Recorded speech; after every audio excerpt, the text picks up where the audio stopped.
Good evening, students.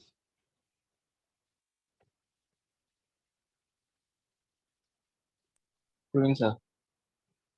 Okay, today might be our last lecture if everything goes well, because there are only 3 topics remaining that we will cover first. Obviously, that will take a one lecture, and then in rest 1 hour we will try to solve the what kind of questions will be there.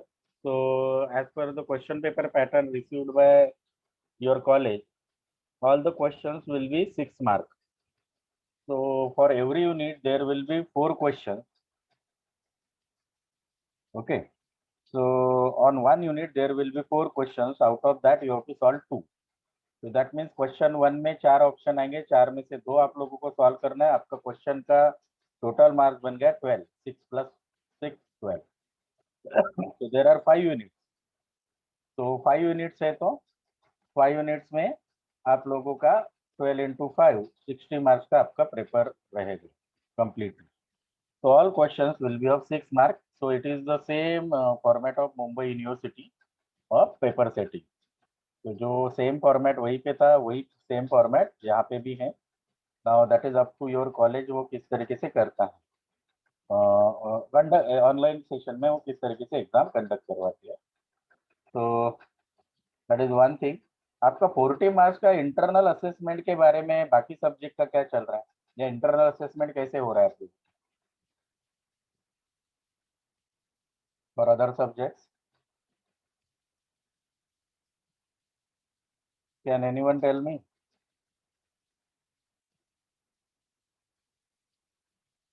Hello. Yes sir. 20 marks का unit test हुआ था हम लोग का okay. तो 20 marks का और unit 20 test हुआ मार्क्स था. का असाइनमेंट दिया है. 20 मार्क्स का असाइनमेंट दिया है.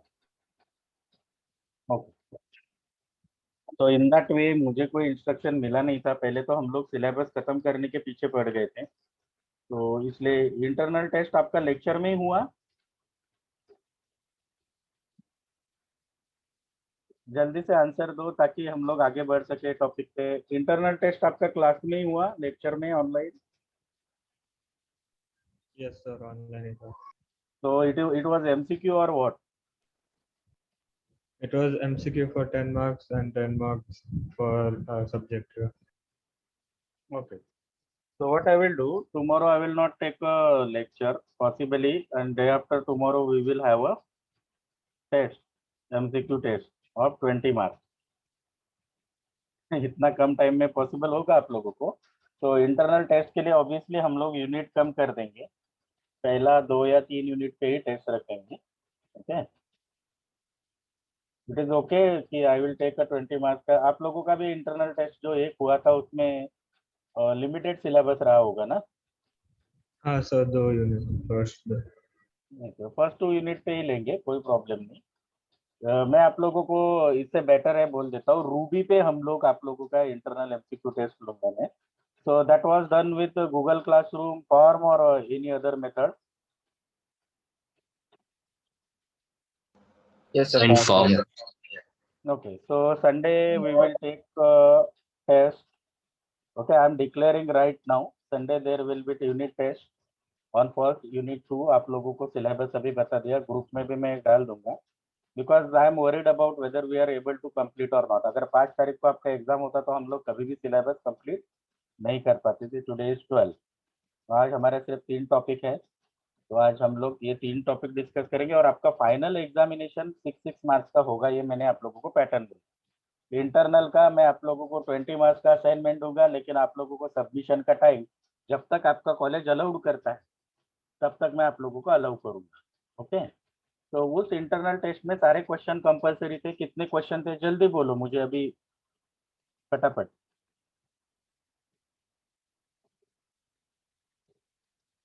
Yes students. Sir MCQ compulsory था एंड जो सब्जेक्टिव थे वो 3 में से 2 करने. आउट ऑफ यहाँ 2. पे 3 ऑप्शन दिया था. Okay, no problem. ठीक है. तो वैसे ही आप लोगों का 20 मार्क्स का टेस्ट होगा और आप लोगों का 10-10 मार्क का असाइनमेंट होगा. दैट मीन्स 2 क्वेश्चंस होंगे एक ही साथ एक ही पीडीएफ बना के आप लोगों को मुझे सबमिट करना है। I will give you the link where to upload, वहाँ पे फिर मैं चेक करके मार्क्स असाइन कर दूंगा। बट ऑब्वियसली असाइनमेंट अभी आप लोगों को एंड मोमेंट में बोल रहा हूँ, अभी आपके एग्जाम डेट भी फाइनल नहीं हुए। इंटरनल के साथ साथ मैं आप लोगों को असाइनमेंट भी पोस्ट कर दूंगा। इंटरनल संडे हमारा होगा 9 बजे। ओके, फर्स्ट 2 यूनिट पे होगा, उसमें 10 एमसीक्यू रहेंगे और 3 क्वेश्चन रहेंगे, उसमें से 2 क्वेश्चन आपको 5-5 मार्क्स में सॉल्व करना है। तो 10 एमसीक्यूज ये सब आप लोगों का। ओके, तो क्वेश्चन के आंसर्स आप लोगों को लिखकर अपलोड करना है कभी का तभी एग्जामिनेशन में, तो कोई टेंशन नहीं, सबमिट करने का कोई टेंशन नहीं। दो क्वेश्चन रहेंगे, दो ही अपलोड मैं वहां पे दूंगा, 3 क्वेश्चन लिस्टिंग दूंगा, 3 में से 2 ही लूंगा। ओके, स्कैन करके वो आप लोगों को अपलोड करना है। So let us start with our remaining topics, and then today's session we will discuss what kind of questions will be there from the start of the syllabus. तो एक तरीके का रिवीजन भी हो जाएगा, किस तरीके के क्वेश्चंस आएंगे। तो I will just share the screen before that. Actually मैंने कल आपको बोला था कि मेटा प्रोग्रामिंग हमारा बाकी है, बट मेटा प्रोग्रामिंग हमारा हो चुका है। Okay, so that I am not going to cover. Form helpers हमने कल रिपीट किया था, प्रॉपर फॉर्म हेल्पर्स लिया था। Now we are taking action control parameters and filters. That again I am going to show it and teach you from the guides.rubyrails.org वाला site.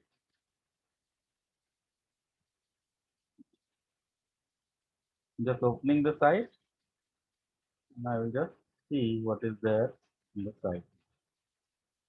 Okay. So your syllabus is having one particular topic called as filters. Okay, what is remaining that I will show you first screen पे, and then we will continue. यहाँ पे आप लोग देख सकते हो कि ऑलमोस्ट हमारा ये जो यहाँ वाला टॉपिक था, यूनिट 2 का जो पार्ट था ना, ये मेटा प्रोग्रामिंग का पार्ट है, जो हम लोगों का लेक्चर 13-14 में ही हो चुका है, 14 या 15 में। ओके, तो ये आप लोगों का यूनिट टेस्ट अभी मैंने बोला है यूनिट 1 एंड यूनिट 2 पे आएगा। ओके, बट एक्चुअली यूनिट 1, 2, 3 पे आना चाहिए था, बिकॉज ये सिर्फ रूबी के कंसेप्ट है। इंटरनल टेस्ट रूबी का ठीक है, लेट अस से हाउ वी कैन डू, कोई बात नहीं, यूनिट 1 एंड 2 पे लेंगे। लेकिन ये मेटा वाला जो पार्ट है ना, आप लोगों को कौन से वीडियो में मिलेगा, जो हम लोगों ने लेटेस्ट में, वो भी आप लोगों को बता देता हूँ कि वीडियो नंबर क्या रहेगा, जो मैंने आप लोगों को लिंक सेपरेट किया है, लेक्चर नंबर के साथ मैंने आप लोगों को लिंक शेयर किया है। उसमें से मेटा प्रोग्रामिंग जो पार्ट है आप लोगों का, वो आएगा वीडियो नंबर और lecture number, Meta programming. Okay, video number 14 में आप लोगों को मेटा प्रोग्रामिंग का इंफॉर्मेशन मिलेगा, या फिर मेटा प्रोग्रामिंग का लिंक भी आप लोगों को मिल जाएगा, कोई इश्यू नहीं है। Okay, then as per the syllabus, यहाँ पे फिर हम लोगों के ये टॉपिक बाकी हैं, parameters, filters, environment, gems and bundling. तो it is not a big topic. Parameters, filters ये जो यूज करते हैं, ऑलरेडी हम लोगों ने एक्शन जो रूबी एक्शन से जब कॉल करते हैं, कंट्रोलर्स क्रिएट करते हैं, जब मेथड कॉल करते हैं या फिर उसको कॉल करते हैं, जैसे हम लोगों ने पिछले लेक्चर में ईमेल एप्लीकेशन देखा था, तो ईमेल एप्लीकेशन को डिलीवर अंडरस्कोर नाउ एक मेथड कॉल किया था। तो along with that method we can also pass a parameter in the action. Let us talk about different filters and parameters, but that is with we have to start with controller. So where we are using the filters and where we are going to use the parameter. So actually we are using it with controller. So action controller is the C in MCV. You know that after the router has determined which controller to use for request, controller is responsible for making sense of request and producing the appropriate output. Luckily, action controller does not do any. Actually, it does all the groundwork for you and uses smart convention to make it straightforward as possible. MVC architecture में आपको पता है, view से मतलब view से अगर कोई चीज होती है, यूजर एक्शन करता है, तो then first it goes to controller and if it is required then goes to model, data storage का रहेगा। तो कंट्रोलर का काम है जो भी राउट्स, जो भी व्यू पेज या फिर जो भी एक्शन पेज कॉल होता है वो एक्शन कंट्रोलर यहाँ पे रूबी में call. The most conventional restful application, अभी ये रेस्ट वेब सर्विस का कन्वेंशन है, यहाँ पे मैं इसके डिटेल में नहीं जा रहा हूँ, बट जनरली किसी भी रेस्टफुल एप्लीकेशन रहे या नॉर्मल वेब एप्लीकेशन रहे, the controller will receive the request in MVC architecture, और this request is not visible, that fetch or save data from the model and use the view to create the HTML output. The controller can be thus of the middle man between models and view. Let us talk about controller naming convention. ये ज़्यादा detail में हम लोगों ने नहीं लिया है because हम लोगों ने एप्लीकेशन पढ़ा है. The naming convention of controller in Rail favors a pluralization of last word in the controller's name. Last word मतलब controller जहाँ पे रहेगा वो वहाँ पे important है. For example, client controller is preferable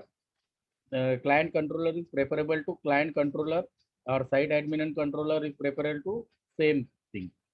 ठीक है, तो ये इसका जो वहाँ पे मॉडल फाइल रहेगा वो ऑलमोस्ट स्ट्रिक्टली नहीं है, मतलब एकदम स्ट्रिक्ट नहीं है कि ऐसे ही होना चाहिए, बट उसका कुछ तो भी नेमिंग कन्वेंशन फॉलो किया तो that doesn't give any problem while configuring और checking the dependencies of files that are automatically prepared by the Ruby or Rail in the background. So following, there are colon path and controller conventions. Methods and actions, we are going to learn about filters and parameters. Obviously first parameters learn करने तो we need to learn methods. A controller is a Ruby class which inherits from action controller. हम लोगों ने action controller के class देखे हैं जो scaffold के बाद भी create होते हैं वो भी देखे हैं. And in our first normal application, जब मैंने आप लोग को normal rail application rails new करके दिखाया था उसमें मैन्युअली भी एक्शन कंट्रोलर कैसे क्रिएट करते हैं वो भी आप लोगों को डेमोस्ट्रेट किया है. So here the controller is Ruby class which inherits from application controller and it has method just like other class. When your application receives the request, routing will determine which controller and action to run. Then Rails create an instance of that controller and runs the method with the same name as the action. So client controller जब हम लोग execute करेंगे तो ये जो actions है ये वाले एक्शंस एग्जीक्यूट होने वाले हैं यहाँ पे. तो जैसे हम लोगों ने स्कैफोल्ड में देखा था न्यू सेव, तो वो एक्शन एक्चुअली एग्जीक्यूट होती है कंट्रोलर की तरफ से. उसमें अगर कोई डेटा सेव अगर कुछ होता है तो देन मॉडल की तरफ जाता है. Okay, as an example, if a user goes to client/new in your browser application, so that is not calling, as well as जब व्यू कॉल करता है तो उससे रिलेटेड एक्शन न्यू वाला एक्शन कॉल, न्यू वाला एक्शन और method in the client controller call होता है in your application to add a new client. Rails will create the instance of client controller and call it as a new method. Note that the empty method from the example above work just fine because Rails will by default render the new.html.erb. आप लोगों को इस method में अगर excessively कुछ करना है other than view display करने के लिए तो वो आप लोगों को इस मेथड के अंदर लिखना पड़ेगा. अगर आपने कुछ भी नहीं लिखा तो भी ये मेथड कॉल करके किसको रेंडर करेगी, व्यू को. ओके, और उस व्यू में जो भी लिखा रहेगा वो रहेगा. बट अगर आप लोगों को इस मेथड के अंदर कुछ लिखना है तो then it will also execute by redirecting to the new method और न्यू राउट और new page of HTML. For example, if you have created the instance variable @ symbol instance variable रहता है आप लोगों को पता है @client is equal to client.new. So the new method can make a client instance variable and accessible in the view. Client.new ये जो रहेगा वो व्यू में उसने किसी फील्ड को हम लोग असाइन करेंगे in the new form which is display to user, जो हम लोगों का सेव होगा new.html.erb file. Okay, the application controller inherits from action controller base which defines the number of helpful methods, so that we are not going to take, but our major point is the parameters or 4 parameters that action controller uses with its method, and that is your part of syllabus.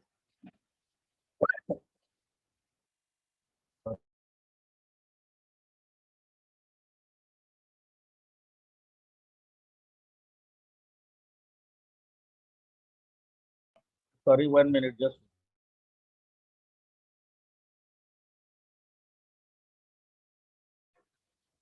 Okay. Sorry for the interruption. So our major topic here is four parameters in sorry.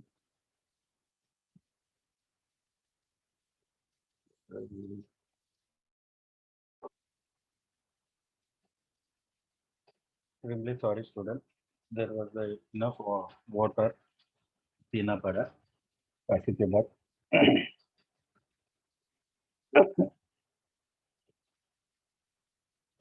Sorry. Okay. Let us continue with the parameters. You will probably want to access the data sent in the user or other parameters in your controller action. इसका मतलब है controller के अंदर जो method है उस method के through हम लोग पैरामीटर पास कर सकते हैं. ओके, थ्रू द एक्शन मतलब एक्शन के नेम के साथ नहीं, ऑब्वियसली मेथड के साथ. You know that any programming language अगर हम लोगों को पैरामीटर पास करने रहेंगे, या तो हम console command line parameter pass कर सकते हैं या फिर मेथड के साथ.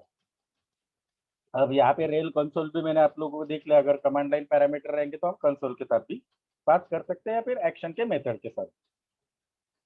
The first are parameters that are there sent as part of URL. They are called as query string parameters. Okay, four types of parameters we have to learn. The query string, I think you are very well aware about that. Okay, I can just open any other website. फिर से एक बार आप लोगों को बोलने का कोशिश करता हूँ. यहाँ पे let us say drive.google.com. Yes, this is the site. Do you able to see my screen? No? Okay, I will just share the screen so आप लोगों को स्क्रीन दिखाई देगा. यहाँ पे देखो ब्राउजर में ये जो है ना, ये कंप्लीट क्वेरी स्ट्रिंग है. अभी मैं इसको एक नए फाइल में डालता हूँ आप लोगों को क्वेरी स्ट्रिंग. जस्ट आप लोगों को पता भी होगा तो जस्ट उसके लिए यहाँ पे बता रहा हूँ. जस्ट मतलब थोड़ा कंटिन्यूटी के लिए हम लोग इतना ही रखते हैं. ऊपर वाला पार्ट ये यहाँ से यहाँ तक आप लोगों के साइट का और पेज का नाम है. जो एक्शन है वो कॉल हो रहा है. उसके बाद में क्वेश्चन मार्क के बाद जो आ रहा है वो पैरामीटर आ रहा है.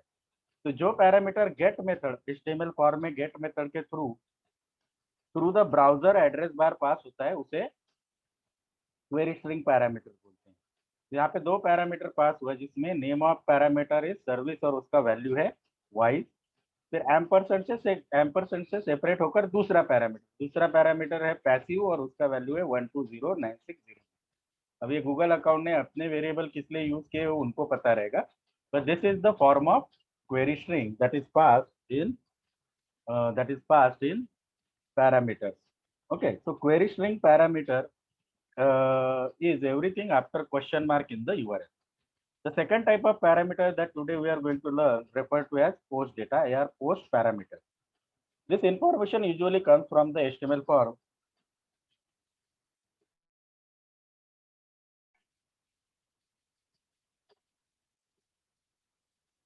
which usually this information usually comes from the HTML form which has been filled by the user. Form का डेटा पोस्ट होता है. फॉर्म का डेटा गेट मेथड से भी भेज सकते हो, लेकिन उसका ड्रॉबैक आपको पता है कि ब्राउजर के एड्रेस बार में आप लोगों के वैल्यूज दिखा पाएंगे.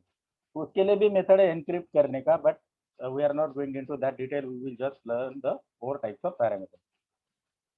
It's called a post data because it can only be sent as a part of HTTP post request. मतलब वो आप लोगों को या यूजर को नहीं दिखेगा. इंटरनली थ्रू HTTP प्रोटोकॉल वो वैल्यूज पोस्ट हो जाएगा सर्वर को. That does not make any distinction between query string parameter and post parameter. So this statement is very much important for you. Rail architecture post parameter और get parameter दोनों अलग अलग तरीके हैं. एक पेज से दूसरे पेज में वैल्यू भेजने का या एक पेज से सर्वर को वैल्यू भेजने का. दोनों में कोई भी फर्क नहीं करता है. दोनों एक ही नाम से आप लोग पास कर सकते हो. That is called as params. Params colon या कोलोन परम्स अगर आप बोलते हो तो that means your method is with parameter. जो भी मेथड आप एक्शन में लिखोगे उसमें कोलोन पैरामीटर अगर लिखा है, कोलोन परम्स या फिर नेम रहेगा परम्स की जगह पे XYZ जो भी आप यूज करो, तो that is called as hash in your controller. तो फॉर एग्जांपल ये यहाँ पे क्लाइंट कंट्रोलर दिया है. क्लाइंट कंट्रोलर पे एक इंडेक्स पेज का एक व्यू बना है. व्यू के लिए कंट्रोलर बना है. एक वहाँ पे इंडेक्स पेज रहेगा. हर एक व्यू के लिए एक कंट्रोलर रहता है. इसमें लिखा है मेथड के अंदर कि अगर कोई पैरामीटर है फॉर मेथड टू पास, कौन सा पैरामीटर ढूंढ रहे हैं, परम्स बोला है तो एक से ज्यादा भी हो सकते हैं, लेकिन हम लोग यहाँ पे एक ही चेक करें। पैरामीटर का नाम रहेगा स्टेटस, और स्टेटस इक्वल्स टू एक्टिवेटेड अगर रहेगा, मतलब इंडेक्स पेज को अगर एक्टिवेटेड नाम का पैरामीटर अगर व्यू के साथ मिल रहा है तो @client, ये इंस्टेंस है आप लोगों का, client equal to client dot activated, तो हम लोग उसका वैल्यू सेट करेंगे एक्टिवेटेड, और उसको आगे आगे कुछ फर्दर प्रोसीजर करना है तो वो करेंगे, एल्स हम लोग @client को इनएक्टिवेटेड का वैल्यू वहाँ पे देंगे। ओके, तो यहाँ पे आप लोग देख सकते हो कि एक पैरामीटर इस तरीके से पास हुआ। This is little bit different coding convention in traditional programming language that we use to pass the parameter in what is that, जावा और सी शार्प। हम लोग क्या करते हैं, अपना राउंड ब्रैकेट के अंदर पैरामीटर पास करते हैं। यहाँ पे इस लैंग्वेज में आप लोगों को जितना ज्यादा फ्लेक्सिबिलिटी है उतना थोड़ा बहुत सिंटैक्स भी चेंज हुआ है। वेब आर्किटेक्चर में ये पैरामीटर इस तरीके से पास कर रहे हैं। ओके, ये हो गया। अभी इसमें गेट और पोस्ट को दोनों को सेम करता है, तो whether activated parameter post method के थ्रू आया है या फिर गेट मेथड के थ्रू आया है, वो एक्शन कंट्रोल से उससे कुछ लेना देना नहीं, because rails treat them similarly. Now another method, वहाँ पे एक एग्जांपल दिया है विद पैरामीटर, ये क्रिएट है। ये क्रिएट कब है, हम लोगों ने स्कैफोल्ड क्रिएट किया था तो उसमें क्रिएट मेथड भी देखे थी, जिसमें हम लोगों के यूजर डेटाबेस में स्टोर होते हैं। तो उसमें कुछ स्टार्टिंग में कुछ इंस्टेंस वेरिएबल को इनिशियलाइज किया है, client dot new params client का जो वैल्यू आएगा, तो जहाँ पे क्लाइंट नाम का जो भी पैरामीटर रहेगा उसमें जो वैल्यू आएगा वो इसको असाइन किया है।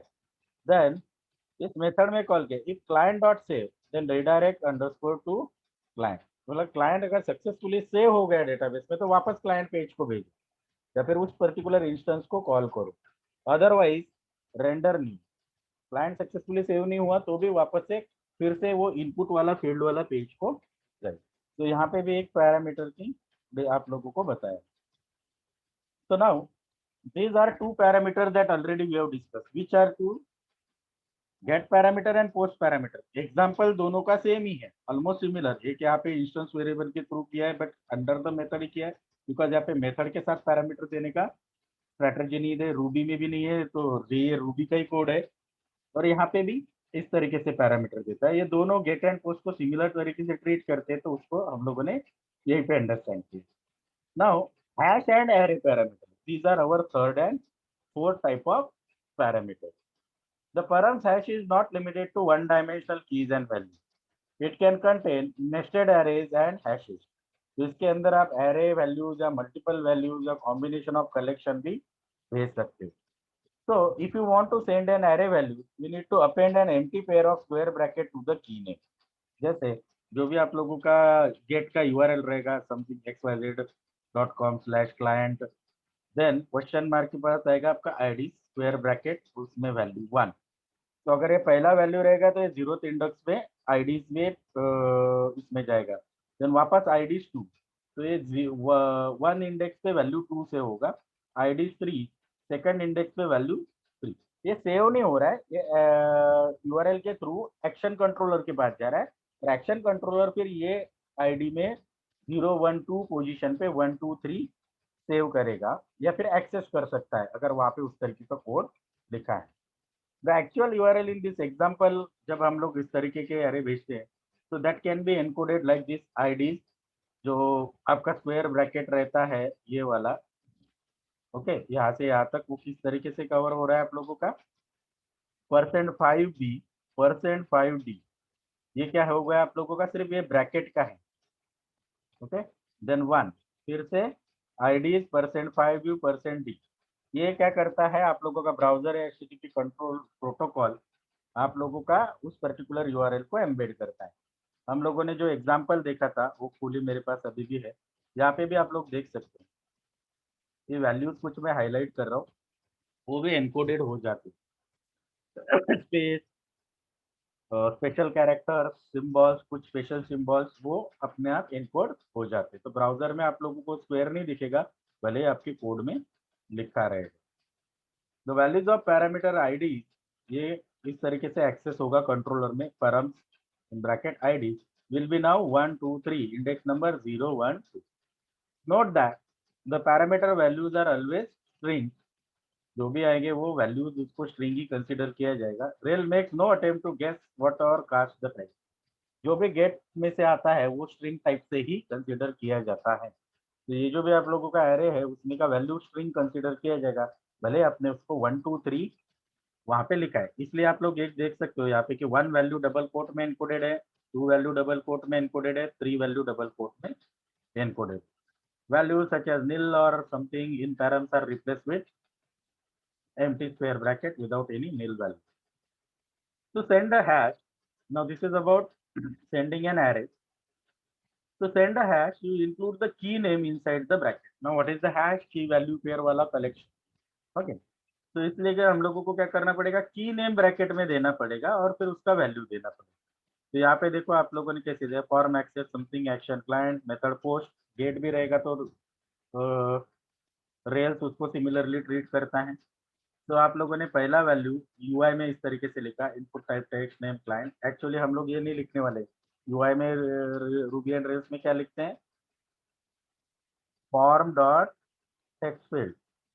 Okay, form underscore get form like that हम लोगों ने फॉर्म हेल्पर मेथड लिखे. बट ब्राउजर में इस तरीके का कोड रेंडर होगा अगर आप व्यू सोर्स करते हो. तो यहाँ पे हम लोग इनपुट टाइप टेक्स्ट लिया है नेम, फिर हम लोगों ने क्या किया है, नेम वैल्यू लेते वक्त कैसे लिया, client name, then value ACME दिया है. देन दूसरा क्लाइंट का दूसरा की चेंज किया फोन, ये लिया. फिर उसका ये देखो, अब ये सिंगल एरे नहीं, इसमें एड्रेस प्लस पोस्ट कोड दिया, पोस्टल कोड. ओके, तो ये क्या हुआ, एड्रेस की का पोस्ट कोड का वैल्यू 1, 2, 3, 4, 5. नेक्स्ट लिया उसका एड्रेस का सिटी. ओके, कैरेट सिटी, ये example. When this form is submitted, the value of params client will be name, ACME, phone this one, address इस तरीके से एरो से आएगा और उसमें एड्रेस के हैश के अंदर वापस एक हैश बनेगा पोस्ट कोड का और सिटी का. Okay, know the nested hash, इसे नेस्टेड हैश बोलते हैं. ये है हैश वैल्यू और ये है हैश के अंदर hash. The nested hash in params is client को एड्रेस को. जब आप डिक्लेयर करोगे तो आप लोगों को इस तरीके का डिक्लेयर करना पड़ेगा model. Okay, so next is another type of parameter is JSON parameter, which are not part of our syllabus, but still you know that JSON format. If you are writing a web application, you might find yourself more comfortable using the parameter in JSON. Using the parameter in JSON format. For that, few things are required. Like content header आप लोगों का जो होता है वो header का application slash Jason होना चाहिए. तो what do mean by JSON? JavaScript object notation. Okay, JSON stands for JavaScript object notation. तो जावास्क्रिप्ट में ऑब्जेक्ट क्रिएट करके हम लोग उसको पास कर रहे हैं to achieve the dynamic things and as well as speed, और बहुत सारी चीजों के लिए जेसन ऑब्जेक्ट यूज होता है. I am not going into dug into detail for JSON, but अगर आप लोगों को जेसन पैरामीटर यूज करने को किस तरीके का दिखता है हम लोग कोड वैल्यूज में देखेंगे. So if it is the content type, header of your request is set to application/JSON, then and then you can send the parameters in JSON type. So for example, if you are sending JSON content, then it will look like this. Company नाम का JSON का object आपने बनाया, उसमें आप लोग इस तरीके से वैल्यू भेज सकते हैं. Your controller will receive params company as name, ACME, address. ये है नेस्टेड हैश. तो इससे आप लोगों को यहाँ पे डायरेक्टली नेस्टेड हैश भी दिया है. तो आप लोगों को रूबी ऑन रेल्स में जेसन का यूज करने की एज सच कोई जरूरत नहीं, बट जेसन ऑब्जेक्ट के अपने कुछ बेनिफिट्स रहते हैं, इसलिए वो यूज कर सकते हैं. अगर आप लोगों के कॉन्फ़िगरेशन में config.wrap पैरामीटर्स लिखा रहेगा, तो then you can safely omit the root element in JSON parameter. Directly आप लोग ये कमिट कंपनी लिखने की जरूरत नहीं. वो जेसन ऑब्जेक्ट एक ही तरीके का एक बनता है एक टाइम में. तो जब आप लोग उस पर्टिकुलर व्यू जिसमें वो जेसन एक्सेस करना है, तो आप लोग डायरेक्टली यहाँ से स्टार्ट करके इतना ही वैल्यू भेज सकते हो, like this. Okay, And assuming that you are sending data to company's controller, it will be then wrapped within company like this, name, address, something this same, और फिर ये आप लोगों का JSON ऑब्जेक्ट वापस से क्रिएट हो जाएगा. You can customize the name of the key or specific parameter that you want to wrap by consulting the API documentation. Okay, let us talk about routing the parameters. The parameter hash or params hash will always contain colon controller and action keys, but you should use the method controller name and action name instead to access the value. Any other parameter defined by routing such as ID will also be available. For example, consider the listing of client. Client का जब हम लोग list लिखते हैं, हम लोगों ने जो भी स्कैफोल्डिंग यूज किया था उसमें पहले पेज पे तो लिस्टिंग रहता है जो भी वैल्यू डेटाबेस में हम डाल रहे हैं. Then the list can show either active or inactive clients. अगर हम लोग यही एग्जांपल कैरी फॉरवर्ड करें, we can add route to the capture status parameter with pretty URL, या फिर कुछ आप लोग वहाँ पे डाल सकते हो कि अगर इनएक्टिवेटेड हुआ तो क्या करना है, एक्टिवेटेड हुआ तो क्या करना है. So here it was the URL so get clients colon status to client hash index. ये routing वाला information रहेगा. In this case, when user opens the URL client/active, param status will be set to active. Okay. When this route is used, param foo will be also set to a bar as we are passed in the query string. Your controller will also receive param action as a index. There are some default URL options that you can also use. हम लोग अपना files में कुछ global configuration set कर सकते हैं, global default parameter, तो फिर वो आप लोगों को हमेशा पास करने की जरूरत नहीं. जब भी आप default underscore URL underscore options आप लोग कॉल करते हैं आपके कंट्रोल में, that method will return the hash will desired default you already declared है, whose key must be symbol. Okay. जैसे यहाँ पे डिफॉल्ट URL ऑप्शन में लिखा है locale, you know that locale जो प्लेस आपका area geographical location as well time pattern सारी चीजें रहती है, उसमें लिखा है 18n.locale. This option will be used as the starting point when generating URL. So it is possible they will be overridden by the option to the URL underscore for false. So your default URL options will be accessed. Strong parameters. With the strong parameter, action controller parameters are forbidden to be used in active model as well as assignment until they have been permitted. This means that you will have to make you will have to make a conscious decision about the attributes to permit mass update. एक साथ update करना रहेगा तो आप लोगों को कुछ decisions लेने पड़ेंगे. This is the better security practice to help to prevent accidentally allowing user to update sensitive data, information or model attributes. In addition, this parameter can be marked as a required that will flow through the predefined raise or rescue exception handling. अगर unwanted attempt हुआ तो 400 bad request सब. यहाँ पे people controller में एक action controller लिखा है जिसमें person dot create parameter person यहाँ पे दिया है. ओके, और अपडेट में लिखा है person equal to current underscore account method people dot find. अभी ये किस तरीके का मॉडल है उस पर डिपेंड करता है. When you are updating the person, okay, but you are making it compulsory. जब भी पैरामीटर पास करने तो आप लोगों को पहले क्या चाहिए, पर्सन किसको परमिट करना है, जिसका नेम और एज आपके डेटाबेस में ऑलरेडी है. तो यहाँ पे हम लोगों ने कोई नेम लिस्टिंग नहीं किया है, लेकिन जिसको अलाउ किया है. जब आप लोग रिक्वायर लिखते हो तो ये checks whether that particular person object, a person view has doing the same name and age or not, then it is allowed, otherwise it is not allowed. तो रिक्वायर मेथड से हम लोग उसको कंपलसरी कर सकते. तो यहाँ पे स्केलर्स में आप लोग क्या क्या वैल्यू यूज कर सकते हो जो फिक्स वैल्यू है, जैसे एक रिक्वायर आपने देखा, वैसे params dot permit with ID. ये परमिट ये बिल्ट इन है, यहाँ पे ये रिक्वायर है, ये बिल्ट इन है, ये इसका कुछ अपना एक मीनिंग है. अपडेट नॉट ये भी लिखा है, अगर वो नहीं मिला या मिला तो कैसे करना है. अपडेट नॉट का मतलब क्या है, क्रिएट का मतलब क्या है, वो सारा प्रीफिक्स है. The permits it permits the specified key ID for inclusion if it is appears in parameter and it has permitted scalar value associated with it.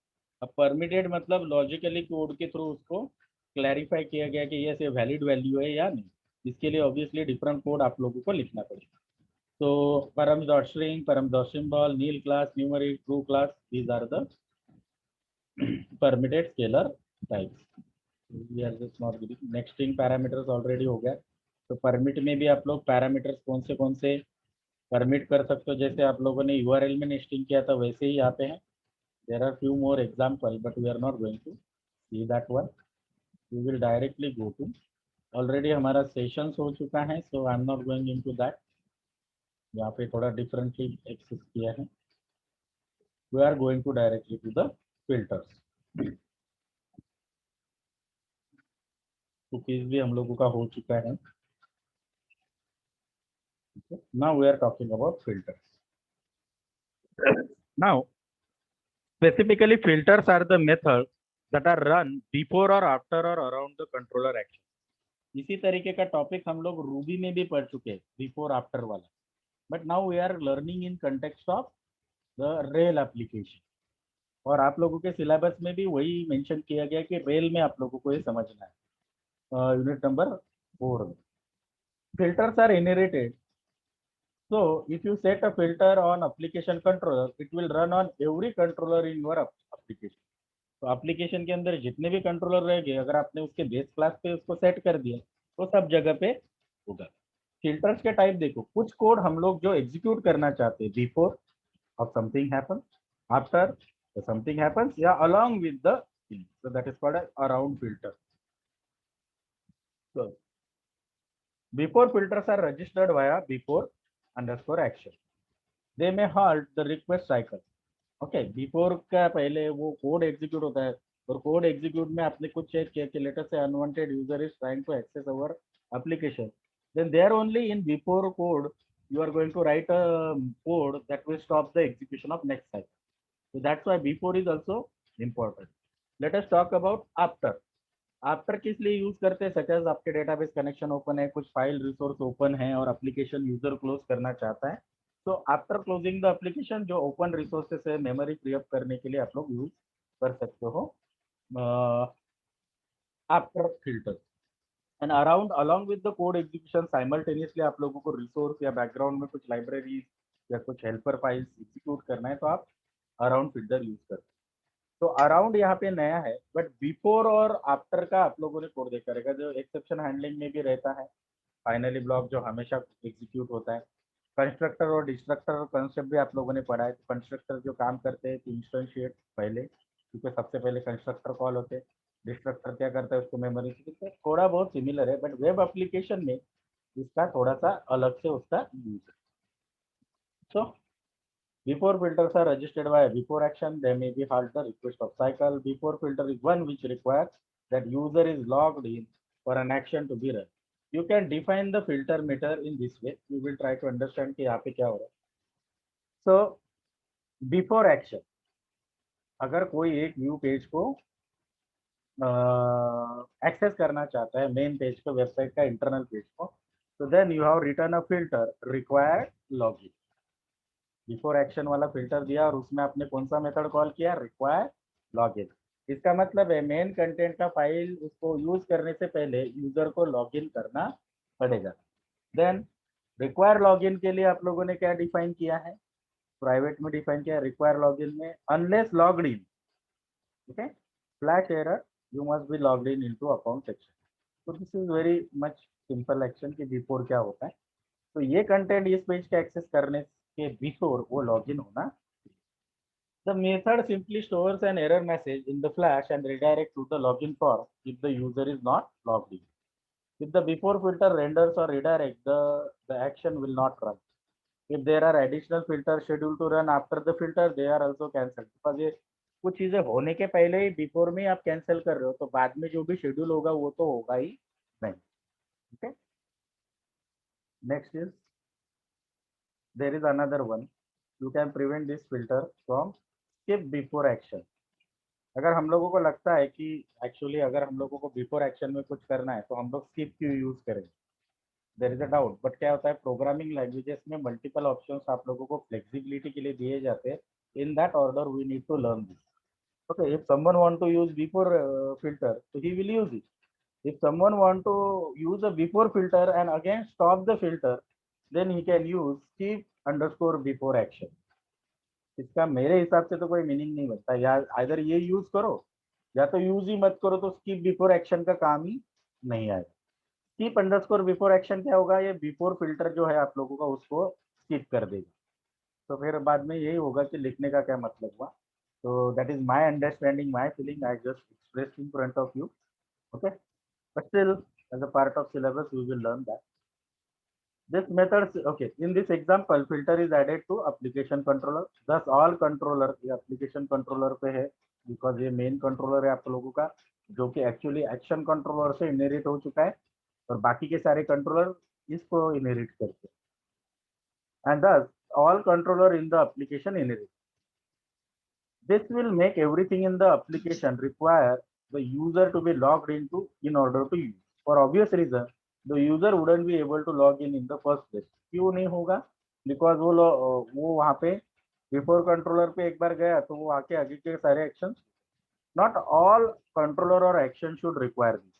तो सारी जगह पे ये जरूरी नहीं कि login होना चाहिए. Okay, I will give you example. Amazon site, ये Ruby और Rails में नहीं बना है, just I am giving an example. Amazon site के होम पेज पे जाते हो तो आपको लॉगिन लगता है क्या? नहीं। आप लोग कोई प्रोडक्ट सर्व करते हो, उसका प्राइस देखते हो, तब तक लॉगिन लगता है क्या? नहीं। उसके फीचर देखते हो, मल्टीपल प्रोडक्ट्स कार्ट में डालते हो? नहीं। जब आप परचेस करने के लिए जाते हो तब लॉगिन लगता है। तो प्रीवियस एक्शन के लिए आप लोगों को ये फिल्टर नहीं लगेगा, लेकिन जब वो कार्ट में जाएंगे उसके बाद में आप लोगों को फिल्टर लगेगा। तो तब तक के लिए क्या करना है, हर बार के हर पेज के लिए अलग अलग कोड नहीं रखना है। जो मेरा क्वेश्चन था उसी का ही आंसर मैं खुद को ही दे रहा हूँ या फिर आप लोगों को भी दे रहा हूँ। ऐसी सिचुएशन में आप लोगों का ये रहने देना है, कौन सा? Before action. वह जहाँ जहाँ पे जिस जिस पेज पे आप लोगों को रिक्वायर लॉगिन नहीं है, वहाँ पे उस पेजेस पे उस एक्शन पे आप लोग क्या लिखोगे? स्किप अंडरस्कोर बिफोर एक्शन, तो फिर वहाँ पे वो नहीं होगा। जैसे लॉगिन कंट्रोलर है, अब लॉगिन को लॉगिन करने के लिए अगर यहाँ पे बिफोर कंट्रोलर रहता था क्या, तो लॉगिन व्यू उसके सामने आएगा ही नहीं। जब तक वो लॉगिन नहीं करेगा तब तक वो नहीं हो पाएगा। तो एटलीस्ट लॉगिन पेज के लिए तो भी हम लोगों को स्किप अंडरस्कोर बिफोर एक्शन करना पड़ेगा। या फिर जैसे मैंने एग्जांपल दिया, जिस जिस वेब पेज पे लॉगिन जरूरी नहीं है, नॉर्मल पेजेस है, ओपन पेजेस है, पब्लिक पेजेस है, वहाँ पे भी आप लोग इस तरीके से करते हैं। जब यहाँ पे मैं पेज बोल रहा हूँ तो उस पेज से कंसर्न एक्शन बोल रहा हूँ, एक्शन कंट्रोलर, जो कि यहाँ पे लॉगिन कंट्रोलर है या फिर होम कंट्रोलर रहेगा, किसी का इंडेक्स कंट्रोलर रहेगा, like that. Okay, after filters and around filters, in addition to before filter, you can also run the filters after an action has been executed or both before and after. After filters are registered via after underscore action. They are similar to before filters, just name indicate करता है, but action has already been run. They have access to the response data that about to send to the client. उनके हाथ में क्या रहता है? Action तो complete हो गया, अभी डेटा यहाँ से मॉडल के पास या क्लाइंट के पास जाएगा, तो उसके पहले वो रोक सकते हैं after action. Obviously after filters cannot stop the action from running, action run होते रहेगा बट वो डेटा सेंड नहीं करने देंगे। Please note that after filters are executed only after successful action, but not when exception is raise. Exception raise नहीं होगा तो after action नहीं होगा। Around filters are registered via around underscore action in the Ruby on Rails. They are responsible for running their associated actions by yielding, similar to how rack middleware works. So we do not know about rack middleware. We are just yield क्या होता है? इसके पहले कुछ काम रहता है, जैसे हम लोग उसको कंपोज करके एक जगह पे इंसर्ट कर देते हैं, उस तरीके का value. For example, in a website where changes have an approval workflow, the administrator could preview them easily by applying them within transaction. यहाँ पे अराउंड एक्शन दिया है, wrap in transaction only show, तो सिर्फ डिस्प्ले होगा, complete work नहीं होगा।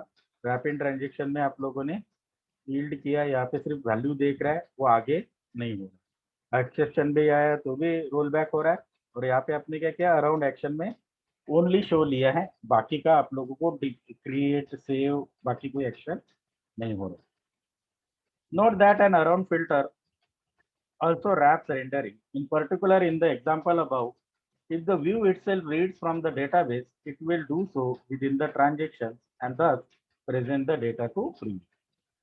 You can choose not to yield. There are another ways to use filter: after action, around action, before action, To add them, there are two ways to do the same thing. The first is to use block directly with star underscore action method. The block receives the controller as an argument and the required login filter from above will be rewritten using the block.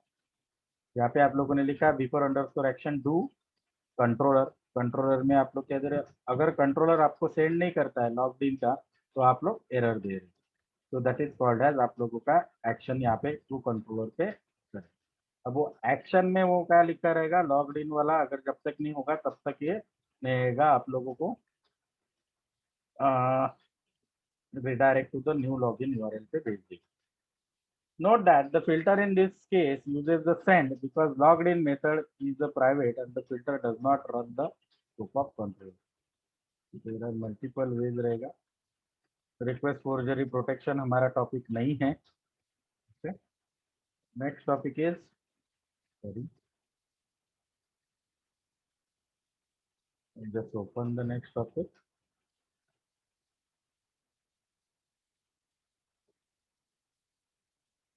क्या है?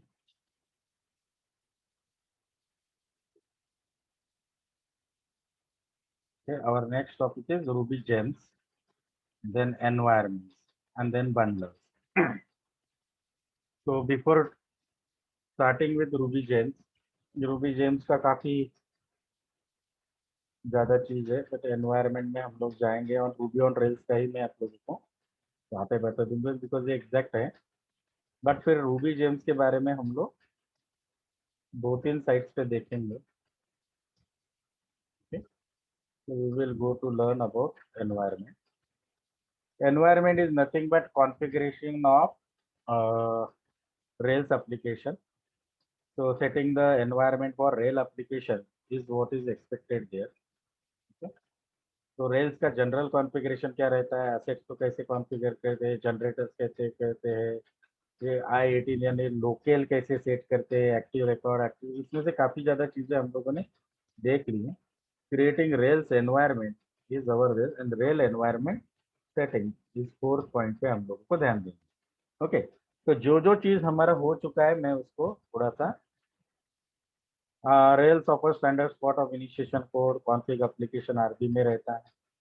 Rails all config में application RB रहता है. Rails के components कौन से रहते हैं ये एप्लीकेशन डॉट आरबी फाइल में आता है.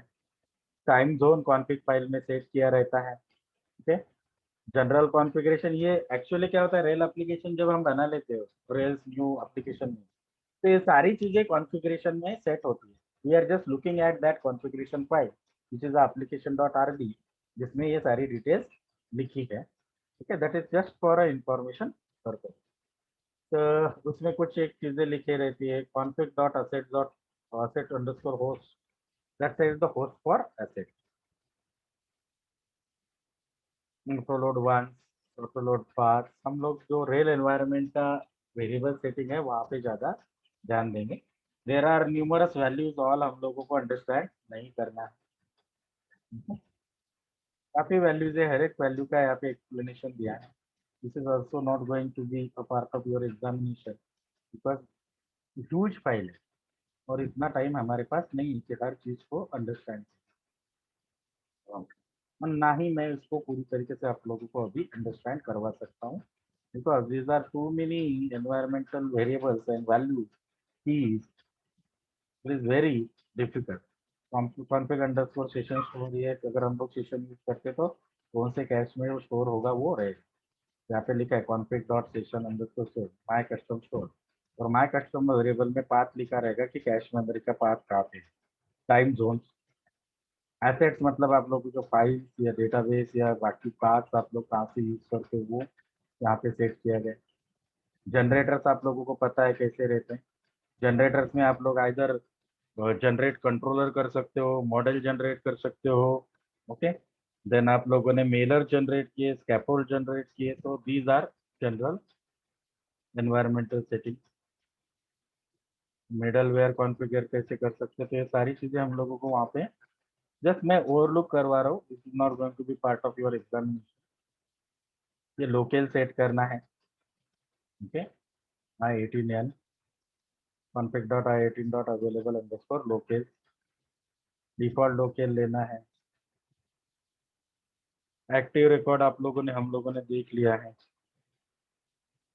Active record action, action controller, हम लोग रेल एनवायरनमेंट कॉन्फ़िगरेशन, तो इतने सारे कॉन्फ़िगरेशन के एलिमेंट है, जस्ट चेक कर लो या फिर जस्ट ट्राई कि आप लोग विजुअलाइज कर रहे हो, because all of them we are not allowed to, we are not able to understand also, not possible.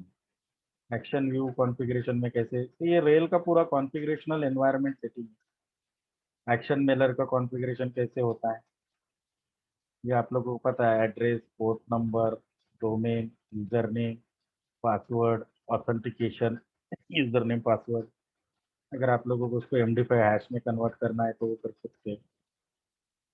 SSLTLS, send mail setting, locations, ये सब हम लोगों ने देखे हैं, development.rb में रहता है। दिस ऑल फाइल्स जो मैं आप लोगों को बता रहा हूँ सारे कॉन्फ़िगरेशन के, just for the sake of you एक बार मैं आप लोगों को वो प्रोजेक्ट ओपन करके दिखा देता हूँ। इसमें एक कॉन्फ़िग नाम का डायरेक्टरी है, ये वाला, इसके अंदर के सारे फाइल, ये browse.rb, environment.rb, okay, then database.yml, table.boot, application, web app का नहीं, जेसन वाला नहीं, सारा आरबी वाला, ये लोकल्स का, इसमें local set already automatically differently किया है।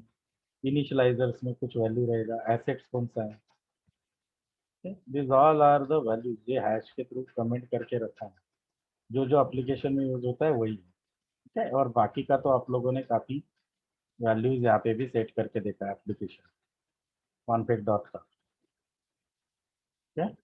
प्रोडक्शन, तो यहाँ पे सिर्फ मेल का सेटिंग होता है ऐसे नहीं है, बहुत सारी चीज़ों का सेटिंग कॉन्फ़िगरेशन में होता है। दिस ऑल कॉन्फिग फोल्डर के अंदर सारी फाइल्स जो है वो आप लोगों के कॉन्फ़िगरेशन वाली फाइल्स है, ओके। और ये सारी सेटिंग जितने पॉसिबल है, जितने हम लोगों ने यूज नहीं की, वो हम लोग सिर्फ यहाँ पे वो थ्रू कर रहे हैं, वो active support, active job, database configuration YML में रहता है, db.yml हम लोगों ने देखा अभी, उसमें उस पर्टिकुलर में मेलर में कुछ नहीं था तो वहाँ पे तो होपफुली यू अंडरस्टूड कि ये कॉन्फ़िगरेशन वाला पार्ट आप लोगों के एग्जाम में रखना भी सही नहीं होगा, और इसको देखने में इतना सारा कॉन्फ़िगरेशनल सेटिंग्स वहाँ पे, ये अडाप्टर सेटिंग, ये आप लोगों को अगर आप लोग डायरेक्टली डेटाबेस से कनेक्ट करते हो तो इस तरीके का डेटाबेस सेटिंग होता है। अभी हम लोगों ने को SQLite 3 डेटाबेस यूज़ किया है, तो DB सेटिंग में हम लोगों को कुछ नहीं मिलेगा, आई थिंक सो। ये है DB में schema.rb है, बट इसमें सिर्फ टेबल आ रहा है, बट db.yml या फिर database.yml है, ये इसमें लिखा है अडाप्टर SQLite 3 जो हम लोगों ने स्कैफोल्ड के लिए यूज़ किया ना, वही, ठीक है। तो YML और RB दोनों फाइल्स में ये सारे कॉन्फ़िगरेशन स्टोर होते हैं। अगर आप लोग मैन्युअली डेटाबेस सेट कर रहे हो तो इस तरीके से आप लोगों को डेवलपमेंट में सेट करना पड़ेगा।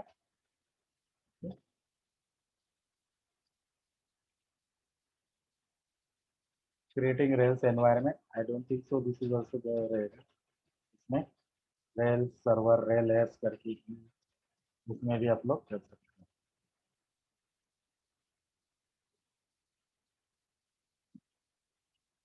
हैं। एनवायरनमेंट वेरिएबल, ये एक प्रोडक्शन का जब मैंने आप लोगों को ये वैल्यू दिखाया था, where is that environment dot RB file, okay, development dot RB file,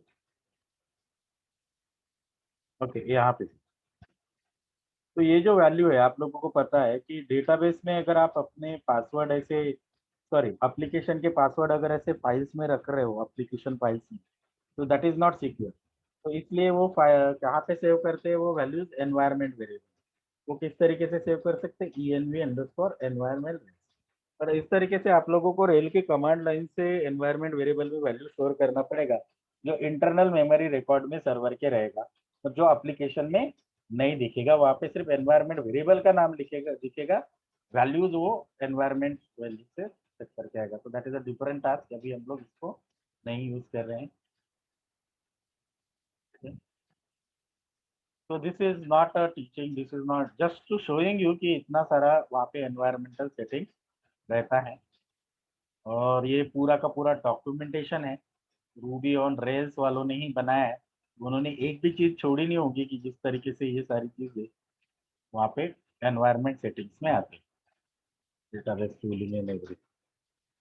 तो this is not going to be your examination part, but I need to show you कि कितना सारा, जब मैं बोल रहा हूँ आपको 75 MB टू 80 MB का आप लोगों का एक फोल्डर बन जाता है रेल्स न्यू XYZ एप्लीकेशन नाम आप जब देते हो एक कमांड फायर करने से, तो वो पूरा का पूरा फुल फ्लेज एप्लीकेशन है और इतना सारा डिफॉल्ट एनवायरनमेंट सेटिंग के साथ आपको मिलता है। तो आप अपना रेल का फुल फ्लेज वर्ल्ड लेवल का एप्लीकेशन भी आपके मशीन पे बना सकते हो। पहले डेवलपमेंट एनवायरनमेंट बनाओगे, फिर प्रोडक्शन एनवायरनमेंट में उसको टेस्ट करो। ओके, यहाँ पे एक रूबी में पता नहीं मैंने आपको बताया था नहीं था, बट टेस्टिंग भी यहीं पे हो जाता है, टेस्टिंग भी यहीं पे हो जाता है। जैसे यहाँ पे टेस्ट नाम का एक पर्टिकुलर फोल्डर बन जाता है, और इस फोल्डर में जैसे हमने मेलर का कुछ एग्जांपल लिया था, तो मेलर के प्रीव्यूज भी जनरेट हो जाते हैं। मतलब आप लोगों को पूरा एप्लीकेशन एक्चुअली रन करने की जरूरत नहीं, ये कमेंट मेलर का प्रीव्यू है। अगर मैं यहाँ से ये पाथ उठाकर एग्जीक्यूट करता हूँ तो मुझे ब्राउजर में ये किस तरीके से दिखेगा ये भी पता चल सकता है। बट अभी it will take just 1 minute, इतना कोई प्रॉब्लम नहीं। मैं आप लोगों को कल दिखाया था नहीं, पता नहीं।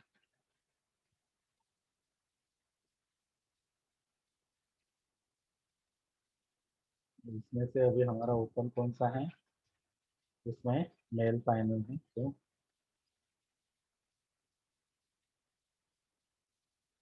जस्ट रेजिस्टर करना है। एंड देन अगर मैं ये यूआरएल करता हूँ तो टेस्टिंग के लिए भी बन जाता है। ये पूरा एप्लीकेशन अगर ऊपर प्रॉपर कॉन्फ़िगर हुआ रहेगा तो ये एग्जीक्यूट होगा। ओके, यू कैन सी यहाँ पे थोड़ा सा टाइम लग रहा है उसको एग्जीक्यूट होने के लिए। जैसे एग्जीक्यूट होता है हम लोग उसको यहाँ पे रन करेंगे, बेटर से तब तक के लिए रन हो जाएगा। तो यहाँ पे मैं अगर डालता हूँ तो आप लोगों को टेस्टिंग फेज में ही पता चल जाता है कि आपका आउटपुट किस तरीके का दिखने वाला है। Okay, you can see here comment Mailer comment आया, न्यू कमेंट में मैं जाता हूँ, इस तरीके का मेरा मेल का टेस्टिंग है, एग्जीक्यूटेबल नहीं। अगर मुझे प्लेन देखना रहेगा तो प्लेन टेक्स्ट ऐसे दिखेगा। आप लोगों को पता है हम लोगों ने HTML.erb फाइल बना था और एक text.erb फाइल बना। HTML देखना रहेगा तो ऐसे दिखेगा, प्लेन दिखना रहेगा तो ये सारा पॉसिबल है कि all environment setting while you are configuring the application are already done by the Ruby for you. Let us talk about our remaining resource bundler. Console तो हम लोगों ने देख लिया था, बंडलर, एंड देन लास्ट में हम लोग जाएंगे James. Okay, rubia James bundler, कुछ ज्यादा टॉपिक नहीं है, सिंपल है। Ruby on rails bundler in rails. Okay, आप लोगों को दिख नहीं रहा है तो मैं इसको थोड़ा सा बड़ा कर लेता हूँ form. Okay, in Rails bundler provide constant environment, जो भी डिफॉल्ट सेटिंग रहेगा एक बार आपका एप्लीकेशन का बन गया, because of some dependencies, because of some version problem, तो आप लोगों का इंस्टॉलेशन पैकेज खराब नहीं होना चाहिए, बिगड़ना नहीं चाहिए और दूसरी जगह पे भी एग्जीक्यूट होना चाहिए। इसलिए जो साइट बाउंडिंग जो रहता है लाइब्रेरी और पैकेजेस का, वो करने का काम बंडलर करता है। So in that way, Bundler provides the constant environment for Ruby project by tracking and installing suitable gems that are needed. So gems भी हम लोग थोड़ी देर बाद पढ़ने वाले हो। Gems are the libraries that are very helpful and automatic libraries that we are having along with Ruby. So Bundler manages an application dependency, जो मैंने आप लोगों को बोला different libraries और उनके version controlling रहता है। ये बंडलर अपने आप उसको एंटायर लाइफ साइकिल के लिए मैनेज कर लेता है। मतलब कुछ लाइब्रेरीज अपडेट करना रहेगी तो अपडेट कर लेता है, कुछ लाइब्रेरी डिप्रिकेट हो गया तो उसको रिमूव करके उसकी जगह पे न्यू डिपेंडेंट लाइब्रेरीज ऐड कर लेता है। तो एज अ एप्लीकेशन कॉन्फ़िगरर आप लोगों को इस बारे में वरी नहीं करना है कि अभी मैंने ये पुराने वर्जन में एप्लीकेशन रन किया था वो नए वर्जन में रन होगा या नहीं होगा। बंडलर का काम क्या है, दो it is not completely 100% able to achieve platform independence, still across many machines जितने भी अवेलेबल है, पॉसिबली ऑल, ये सिस्टमेटिकली और रिपीटेडली डिपेंडेंसीज को एडजस्ट करता है। मैक मशीन पे डिफरेंट के लिए यूनिक्स ऑपरेटिंग और यूनिक्स मशीन के लिए डिफरेंट के लिए। तो इन रूबी ऑन रेल जो सेटअप हमने इंस्टॉल किया उसमें ऑटोमेटिकली ये बंडल जो पॉइंट था आप लोगों का, वो बंडलर ही है जिसको यूज करते हैं, तो ये ऑटोमेटिकली इंस्टॉल्ड आता है। But still if you want to use and install, आप लोगों के आपके कमांड प्रॉम्प्ट पे जाना है, देन जेम इंस्टॉल बंडलर, जैसे जेम इंस्टॉल रेल किया था वैसे जेम इंस्टॉल बंडलर करना है। Bundler itself and gem, okay, we are talking about different kinds of gem shortly, but bundler नाम का खुद से एक जेम है। तो जेम बंडलर बंडल्स, ये क्या करता है bundle, that bundles all the suitable James, आपके एप्लीकेशन में जितने भी जेम्स फाइल है, आप लोगों ने जब एप्लीकेशन न्यू करते हो तो एक लंबा लिस्ट आता है कि कितने 51 James install, 17 James installed, like that automatically आता है, बिकॉज वो एप्लीकेशन सपोर्ट करने वाली एग्जीक्यूटेबल लाइब्रेरीज रहती है रूबी की, वो आपके एप्लीकेशन में यहाँ पे सिर्फ नेमिंग जेम्स किया है। ओके, तो bundler bundles all the suitable James, उनका भी पैकेजिंग करता है। Bundles bundling rail and other dependency increase the slug size, yes, इसलिए एप्लीकेशन का साइज बढ़ता है बाय फ्यू मेगाबाइट। जो हम लोगों ने 70-80 MB का बोला ना, वो बंडलर पैकेजिंग भी करता है, इसलिए हमारा एप्लीकेशन में तो हम लोग कुछ ही किलोबाइट्स के फाइल पे काम करते हैं, बट ये सारा लाइब्रेरीज का एक बंडल बना के रखता है, दैट्स व्हाई स्लग साइज या फिर वो कंप्लीट जो एप्लीकेशन साइज वो बढ़ता है। Increase the slug size is worth white, वो एप्लीकेशन का जो 75-80 MB का हम बात कर रहे हैं वो वर्थ है, because trade-off is simplified dependency management as well as flexibility of being able to use any version of Rails you wish. अभी आप लोगों ने ये वर्जन पे रेल पे किया और दूसरे वर्जन पे एग्जीक्यूट करना चाहते हो, तो because of bundler you can execute it, because it has a tight coupling of all package, all libraries, all dependencies, version management, data management, all the things. to install the group of gems, use the bundle underscore without configure। तो फिर उसके बाद अगर आप लोगों को नहीं करना है विदाउट बंडलिंग, आपको डिप्लॉयमेंट नहीं करना है, तो फिर आप बंडलर को अनइंस्टॉल कर सकते हो, फिर शायद आपका एप्लीकेशन जो 75-80 MB का होता है वो कम होगा। There are different versions of bundlers available, 1.3 1.13.6 है, ओके। तो रूबी वर्जन 2.25 के साथ में ही आता है, देखते हैं यहाँ पे कंट्रोल C करके बंडलर, तो हम लोगों का यहाँ पे एप्लीकेशन में 2.1.4 बंडलर वर्जन ऑलरेडी इंस्टॉल्ड है। ये वर्जनिंग इतना ध्यान में रखने की जरूरत नहीं है, ठीक है। एक स्मॉल कंसेप्ट था बंडल या बंडलर का जो हम लोगों का हो चुका है। The next concept and last concept according to me is Ruby gems. वहाँ पे 3 लिंक्स मुझे यूजफुल लगा है, बिकॉज जेम्स काफी ऑलमोस्ट हंड्रेड्स और आई एम नॉट श्योर 400 या 500 है रूबी के जेम्स। इतनी सारी लाइब्रेरीज को अंडरस्टैंड करना मुश्किल होगा। जैसे अभी हम लोगों ने एक जेम्स पढ़ा, what is that, Ruby bundler, James bundler, but हम लोग उसमें से कुछ टॉप 10 टॉप 20 यूजफुल बंडलर देखेंगे, ठीक है। Just we are taking a 2 minutes का break in between the lecture. Let us talk about Ruby Gems। Executable libraries रहता है, हेल्पर लाइब्रेरीज रहता है जो रूबी आप लोगों को प्रोवाइड करता है, that are called as Ruby Gems। Ruby के पैकेज के साथ, रूबी ऑन रेल्स के पैकेज के साथ, दोनों के साथ आते हैं। रूबी एंड रेल्स एक पॉपुलर वेब टेक्नोलॉजी है जिसे हम सबको पता है। It is simple, efficient and often terms as startup technology. Over 3.7 million web pages use Ruby on Rails. तो ये 17 दिसंबर 2020 का ब्लॉग पोस्ट है या फिर एक पर्टिकुलर पोस्ट है जो एक अच्छे डेवलपर में शार्दुल भट्ट ने पोस्ट किया है। So, however, what makes a rapid prototyping possible are the Ruby। Ruby के स्टार्टअप टेक्नोलॉजी के बोलते हैं, और Ruby के एप्लीकेशन इतना फास्ट क्यों डेवलप होते हैं, उसका रीजन है that comes with an gems। Okay, that is really referred as rail gems, not a Ruby gems, but Ruby on rail gems or rail gems। They drastically reduce the time of work to code, because आप लोगों ने देखा एक scaffold नाम का James आप लोगों ने यूज कर दिया, फटाफट काम हो गया। Gems in the, what are gems? gems in the Rails are libraries that allow any Ruby on Rails developer to add functionality without writing the code. That's why इतना flexibility और demand आया है. लेटर से 80-85 MB का package बनता है तो क्या हुआ, सारे जेम्स आप लोगों को यूजफुल है, और जो उसमें नहीं आते वो एक्स्ट्रा आप लोग बना सकते हो. और बेस्ट पार्ट क्या है रूबी का, रूबी के लिए और रूबी ऑन रेल्स के लिए कोई थर्ड पार्टी ऐप डेवलपर भी जेम्स बना सकता है रूबी में.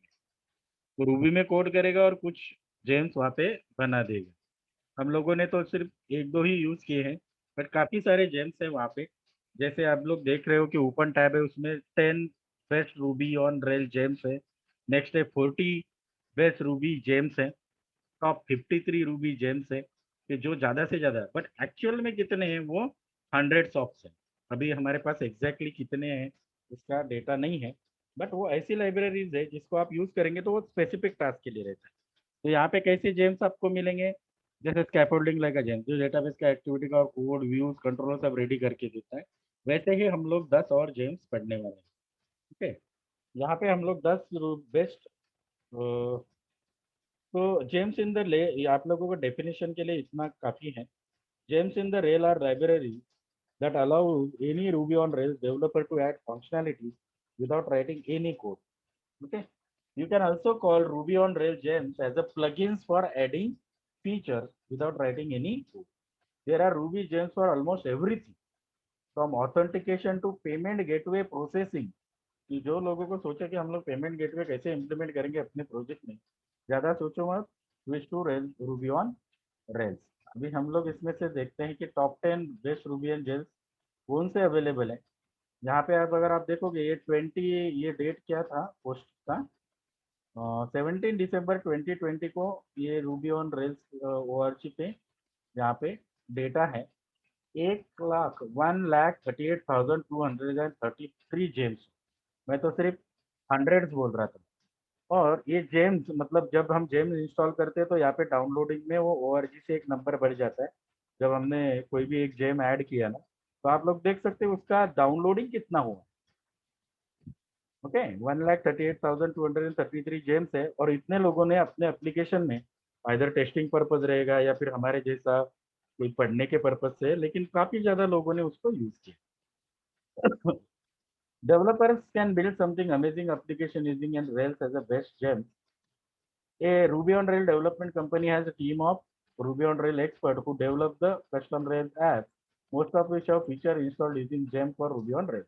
नॉर्मल एप्लीकेशन में ऑलरेडी आप लोगों के इंस्टॉल हो जाते हैं, तो फिर भी हम लोगों ने अभी एक देखा जेम जो बंडलर है, जो पैकेजिंग का काम करता है.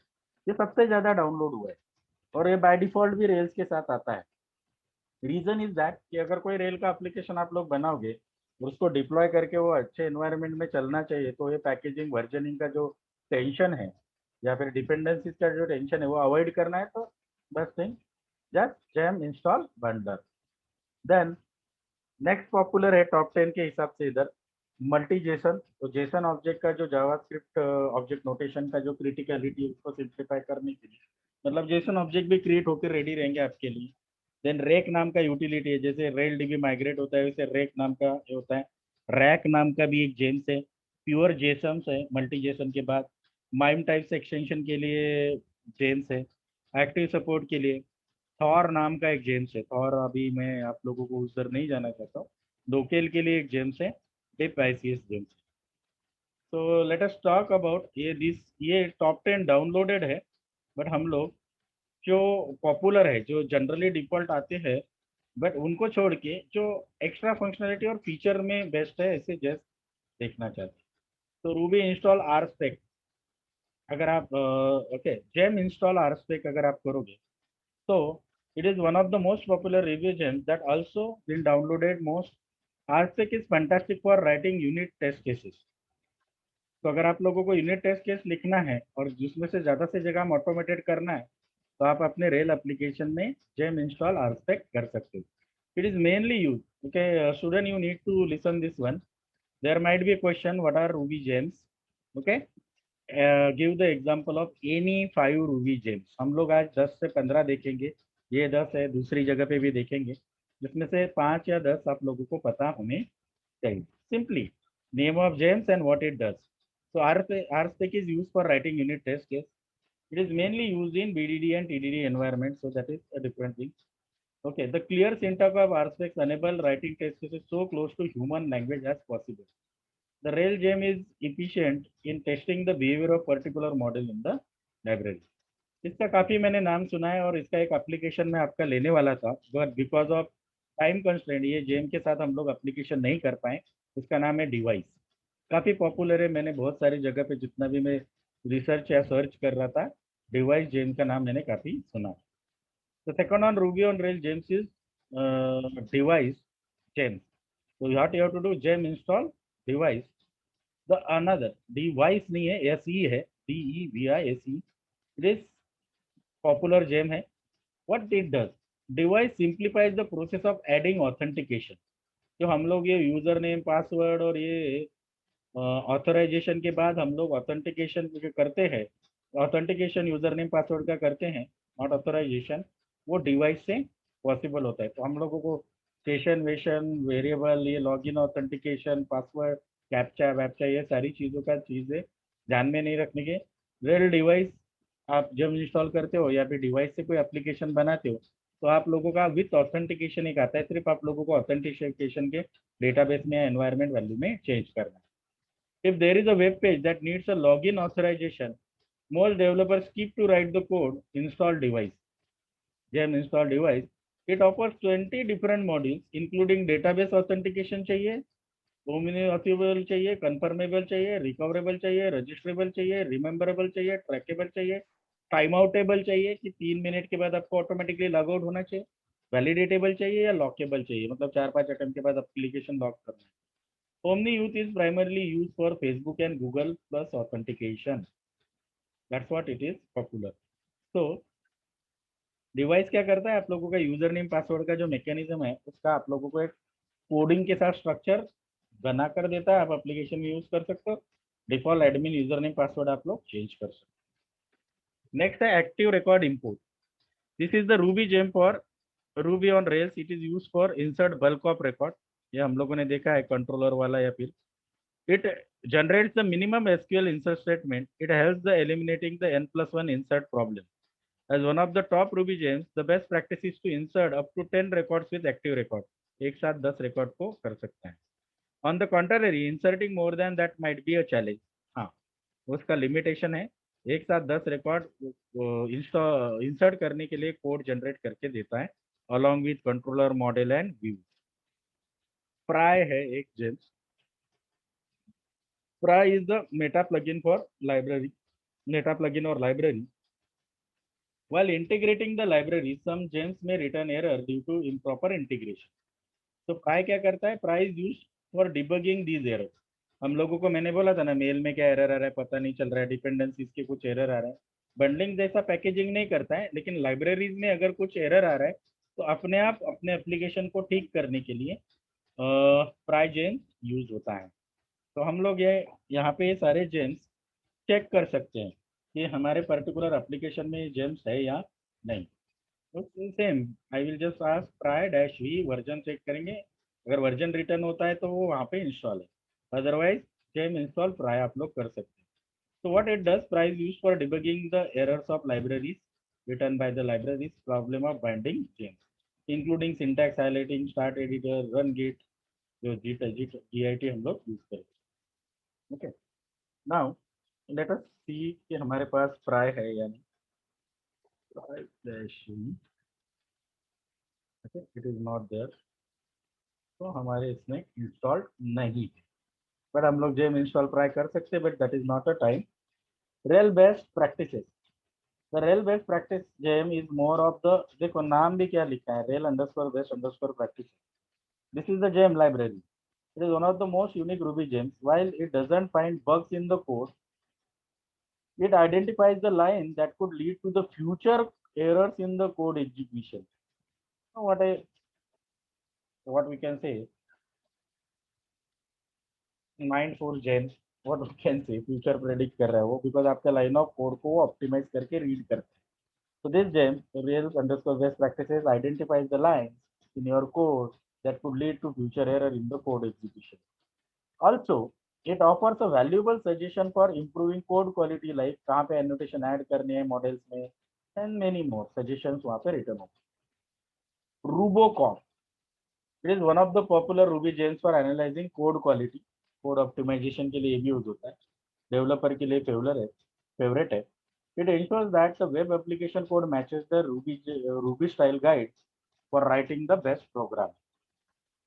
The style issues are reported in command line, leaving no margin for the violating Ruby code anything writing. Then don't start dash env. This is इसका यूज अभी ड्रामेटिकली इंक्रीज हो रहा है, ऐसे कहना है. If you want to save email credentials, API keys, authentication, then .-env is useful. This is one of the top 10 gems of Rail. Rail developer can create .env file before uploading the information to Git repository for hiding sensitive data. So this private information is saved in the form of environment variable. आप लोगों ने देखा /env वाला use रहता है. Okay, but .env से क्या होता है, वो सारे जो सेंसिटिव ईमेल से रिलेटेड इंफॉर्मेशन है वो एनवायरमेंट वेरिएबल में स्टोर होती है. Delayed job. Whenever developers are struggling to handle the longer running actions for background tasks, they are used delayed job Ruby on Rails. The job table handles and manages multiple tasks. The gem can be directly extracted from Shopify. Shopify site है, आप लोग वहाँ से ले सकते हैं या फिर आप लोग डाउनलोड कर सकते हो गिट से. Often in Ruby on Rails development, the gem arranges background tasks in the list of manageable. इससे क्या होता है, टास्क बैकग्राउंडली मैनेज होते हैं, स्पीड इंप्रूव होता है. Okay, strange name, can. The most simple yet unique of the Rails gem is can. It enables developing complicated web apps by freeing up the setting for access of restriction of multiple rules. The authorization definition library allows the helper to access the different libraries, controlling the helper classes to perform the loading to simplify the code on Rails controller. Can is one of the best Rails gems that brings all the user setting permission in one place. तो आप लोगों को मैंने ऐसे 10-12 configuration file दिखी थी, वहाँ पे कुछ सेटिंग परमिशन लिखा रहेगा, इसकी वजह से आप लोगों को एप्लीकेशन में अड़चन आ रही है. कैन क्या करता है, एक ही फाइल में उसको सब रख देता है और वहाँ पे आप लोग उसको अनेबल या डिसेबल कर सकते हैं. ये सबसे इम्पोर्टेंट है. जब हम लोगों ने इंस्टॉल भी किया था रेल्स न्यू ऐप करते हो तो वेब पैकर काफ़ी इंपॉर्टेंट है. सबसे इम्पोर्टेंट मैं किसी को नहीं बोल रहा हूँ यहाँ पे, बिकॉज 10th नंबर पे है, बट वेब पैकर के बिना आप लोगों का फिर वो एग्जीक्यूट भी नहीं होता है. No Ruby on Rails gems is list complete without mentioning the Webpacker. This gem serves JavaScript, fonts, and other related components. Webpacker website का एक complete package web page का बना के. Obviously you know that JavaScript, fonts, styles ये सारा web के package का एक part. Ruby community loves the Webpacker because it works with all the assets in web application development. On the top of that, Rails gem is the default on Rails 6. It provides amazing support of development capability of Rails gems. आप लोगों को पता है जो Rails का application create करता है compact. तो अनदर जेम्स भी है यहाँ पे. Rubocop हम लोगों ने देखा है. Overcommit is a gem for configuring Git hooks. Debugging के लिए better underscore error है. बाय बग नाम का भी एक है. ओके, टेस्टिंग के लिए RSpec हमने देखा है, बट उसके बाद में capybara screenshot, parallel test, factory bot, then Chrome driver helper, ये सारे डिबगिंग के लिए है. काफ़ी ज़्यादा दी. डिप्लॉयमेंट के लिए मीना नाम का एक जेम है. ऑथेंटिकेशन के लिए आप लोगों ने देखा है अभी डिवाइस काफ़ी पॉपुलरली यूज होता है. Ruby JWT. कैन के बारे में हमने देखा, हमने इसके बारे में देखा. फाइल अपलोडिंग के लिए अपलोडिंग फाइल के कोड के साथ सब रेडी हो गया. कैरियर वेव बैकग्राउंड में फाइल अपलोड करता है. ठीक है, मिनी मैजिक, ये सब फाइल अपलोडिंग के. आपको सर्च का कोडिंग इंप्लीमेंट नहीं करना है तो सर्च के लिए भी इलास्टिक सर्च नाम का जेम्स अवेलेबल है. आपके एप्लीकेशन बनाओ, एप्लीकेशन के मास्टर डायरेक्टरी में जाओ, जेम इंस्टॉल, इलास्टिक सर्च करो, वो आप लोगों को सर्च वाला फील्ड आपके एप्लीकेशन रिलेटेड बना के दे. Admin panels, now this is important. कोई भी वेबसाइट अभी बनाते हो, जैसे अभी हमने हमारे कॉलेज के लिए कोई एक वेबसाइट बनाया नैक पर्पज के लिए, तो हम लोग डेवलपर से जब कम्युनिकेट कर रहे हैं तो हम लोग चाहते हैं कि हमारे पास एडमिन पैनल हो ताकि हमको बार बार डेवलपर से कमेंट आपके क्लाइंट भी आप लोगों को इसी तरीके के वेबसाइट मांगे कि they can handle their own. हर बार वो डेवलपर को कांटेक्ट करके उनके पैसे नहीं देना चाहते, एक ही बार बना देते हैं। तो अगर आप लोगों को आपका वेब एप्लीकेशन बनाना है और उसको बैकग्राउंड में हैंडल करने के लिए अलग से एडमिनिस्ट्रेटिव पैनल भी बना के देना है, तो there are powerful gems available called as active admin, administrate नाम का जेम है और एक। ओके, ये क्या करता है, आपके वेब एप्लीकेशन के साथ उसका एडमिनिस्ट्रेटिव वाला पेजेस भी बना के देता है। ओके, बहुत सारे हैं। Side kick, AIQ, simple background processing tool, simple form, DSL form आते हैं, friendly ID, permanent link plugins के लिए है, डॉट env तो हमने देखा है। Slim is a template language syntax that essential code element without becoming cryptic, simplify करने के लिए। ट्रैपर, तो अगर मैंने बोला 1,32,000 से ऊपर है, तो I am not going it to count the names, just you can see the names. Testing के लिए कौन से, यहाँ पे भी उसी तरीके से एग्जांपल दिए। ये जो लिंक है वो जेम्स है, बट आप लोगों को एनी 5 to 6 जेम्स ध्यान में रखने पड़ेंगे। So here with this particular topic, I am officially declaring that मेरी साइड से आप लोगों का सिलेबस डिक्लेयर्ड हो चुका है। Now forum is open for you to tell me, because there is no time. अभी मेरा अगला टास्क है कि हम लोग क्वेश्चंस कैसे बनाते हैं। तो आज हम लोग 15-20 मिनट जो भी बचा है, 20-25 मिनट, उसमें हम लोग किस तरीके के क्वेश्चंस आ सकते हैं वो स्टार्ट करेंगे पहले वाले पॉइंट से, जहाँ से हम लोगों ने स्टार्ट किया था। एंड देन हम लोग नेक्स्ट संडे का जो लेक्चर होगा उसमें फर्स्ट आवर में टेस्ट होगा, और उसके बाद में भी ओके 9 to 10 टेस्ट होगा, तो सब लोगों को टाइम पे आना है। मैं उस तरीके का मैसेज भी आप लोगों को आज रात तक या कल सुबह तक डाल दूंगा। कल कोई लेक्चर नहीं होगा इवनिंग में, so that you will prepare for your test. और आज थोड़ा, और आई थिंक संडे का जो लास्ट आवर है 10 to 11, उसमें हम लोग क्वेश्चन किस तरीके से फॉर्म होते हैं एक रन थ्रू कर देंगे for your exam, so that you will having the idea. अभी का आइडिया तो आप लोगों को पता है। तो let us start with our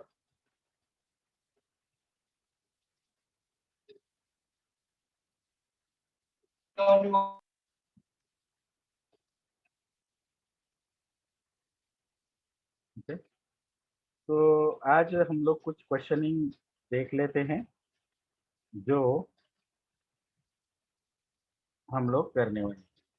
तो हम लोगों ने यहाँ पे रूबी ट्यूटोरियल से ही स्टार्ट किया था, तो I am going to ask from here only. और जो जो ऑनलाइन रिसोर्सेज थे मैं आज या कल में, और टू द मैक्स ये पहले 2 चैप्टर का, पहले 2 यूनिट का तो आपको इधर से ही करना है, तो आप लोगों को टेस्ट के लिए तो कोई अलग से रिसोर्स मुझे देने की जरूरत नहीं है। बट बाकी अदर देन दैट अगर कुछ रिसोर्सेस रहेंगे, so that I will just upload and share with you all before Sunday. I will try to do that on Sunday, before Sunday. Okay. So हम लोगों ने कुछ क्वेश्चंस किए। तो अगर हम लोग अभी सारे क्वेश्चन जो है, मैं आप लोगों के final exam point of view बोल रहा हूँ, यहाँ पे ऑन रिकॉर्ड यहाँ पे बोल रहा हूँ। ओके, एक क्वेश्चन लास्ट वाला मैं बोल देता हूँ। What is Ruby on rails and explain, name and mention 5 types of any 5 Ruby gems with their features. Okay, so like that questions will be there for 6 marks, 1 mark for definition, and another is for 5 अलग अलग Ruby के James को mention करने। ये last question था, मैं उसके बाद में वापस भी आऊंगा। Let us start. Okay, right the features of Ruby. Okay, what is Ruby, inform about Ruby, इस तरीके का क्वेश्चन यहाँ पे रहेगा। Okay, then Ruby environment setup से क्वेश्चन अगर रहेगा तो नॉर्मली IRB पे तो मैं नहीं आऊँगा। ओके, यहाँ पे कोई क्वेश्चन नहीं आएगा। ओके, देन वही क्वेश्चन को, what is Ruby, what are the features of Ruby, give some sample syntax of Ruby, we can give it like this, get put test dollar Ruby like that. Okay, reserve word पे question नहीं पूछूंगा because of याद रखना थोड़ा मुश्किल हो जाता है। Okay, then what is begin and end statement in Ruby. Okay, Ruby comment पे कोई क्वेश्चन नहीं पूछेगा। यहाँ पे शॉर्ट में रूबी क्लासेस और ऑब्जेक्ट दिए जो कि एडवांस में चाहिए। तो right short on Ruby as the object-oriented programming languages and give the example of sample class. Simple question. Okay. Variables in Ruby class किस टाइप के रहते हैं? Okay. Write short note definition आएगा and explain the types of variables in Ruby class. इस तरीके का question रहेगा आपका 6 mark. Okay. Explain the object-oriented Ruby or classes in the Ruby and how to create a custom method in Ruby. That question will be there. Okay. Similarly उसी question के साथ member functions कैसे बनाते हैं। Then Ruby का features एक दो बताओ और रूबी के वेरिएबल टाइप्स भी हम लोग बात कर सकते हैं। ग्लोबल कैसे रहते, इंस्टेंस वेरिएबल। ये इतना बड़ा एग्जांपल नहीं लिखना है। अगर मैं आप लोगों को वेरिएबल टाइप्स पूछूंगा तो रूबी ग्लोबल वेरिएबल्स क्या होते हैं उसका लाइन एक एग्जांपल इस तरीके से वो ऊपर लिखा रहेगा। देन वो 6 मार्क का क्वेश्चन में है इंस्टेंस वेरिएबल कैसे क्रिएट करते हैं। इंस्टेंस वेरिएबल क्या होते हैं उसका एक लाइन और एक इंस्टेंस वेरिएबल ऐसे क्रिएट करके दिखाना। पूरा का पूरा कोड लिखने की जरूरत नहीं है। Hopefully at least this particular session of last 20 minutes students are listening properly. This is going to help in your exam कि किस तरीके के questions आएंगे। And obviously I am not going to give you any important question. Anyhow I have to set 3 question paper set and 3 question paper set में काफी ज्यादा questions हो जाते हैं जो ऑलमोस्ट सारा, बिकॉज सब कुछ हम लोगों को अलग अलग है, रिपीटेड क्वेश्चन जनरली यूज नहीं करते हैं, ऑलमोस्ट सारा सिलेबस कवर हो जाता है। ओके, तो क्लास वेरिएबल उसका एक लाइन और एक क्लास वेरिएबल का सिंटैक्स, मतलब मेरे को what is Ruby, then how the variables in Ruby declare. तो आप लोगों को ये टाइप्स लिखने पड़ेंगे, global, class, instance and Ruby local variable, और उसका एक सिंपल एक लाइन का एग्जांपल और कांस्टेंट कैसे डिक्लेयर करते हैं। ठीक है, ये वाला क्वेश्चन नहीं आएगा सूडो कोड वाला। तो जनरल क्वेश्चन है प्रोग्रामिंग के, बट आप लोगों के लिए ये डिफिकल्ट क्यों होने वाले, बिकॉज सिंटैक्स डिफर है। अगर ये नॉर्मल प्रोग्रामिंग लैंग्वेज कन्वेंशन रहता तो आप लोगों को ज्यादा टेंशन नहीं रहता है, बट सिंटैक्स इसका डिफरेंट है। मैं पूरा सिलेबस आप लोगों को अभी ये लेक्चर्स में क्या देखना है कि मैंने रिसोर्स कौन सा यूज किया था आप लोगों को पढ़ाने के लिए।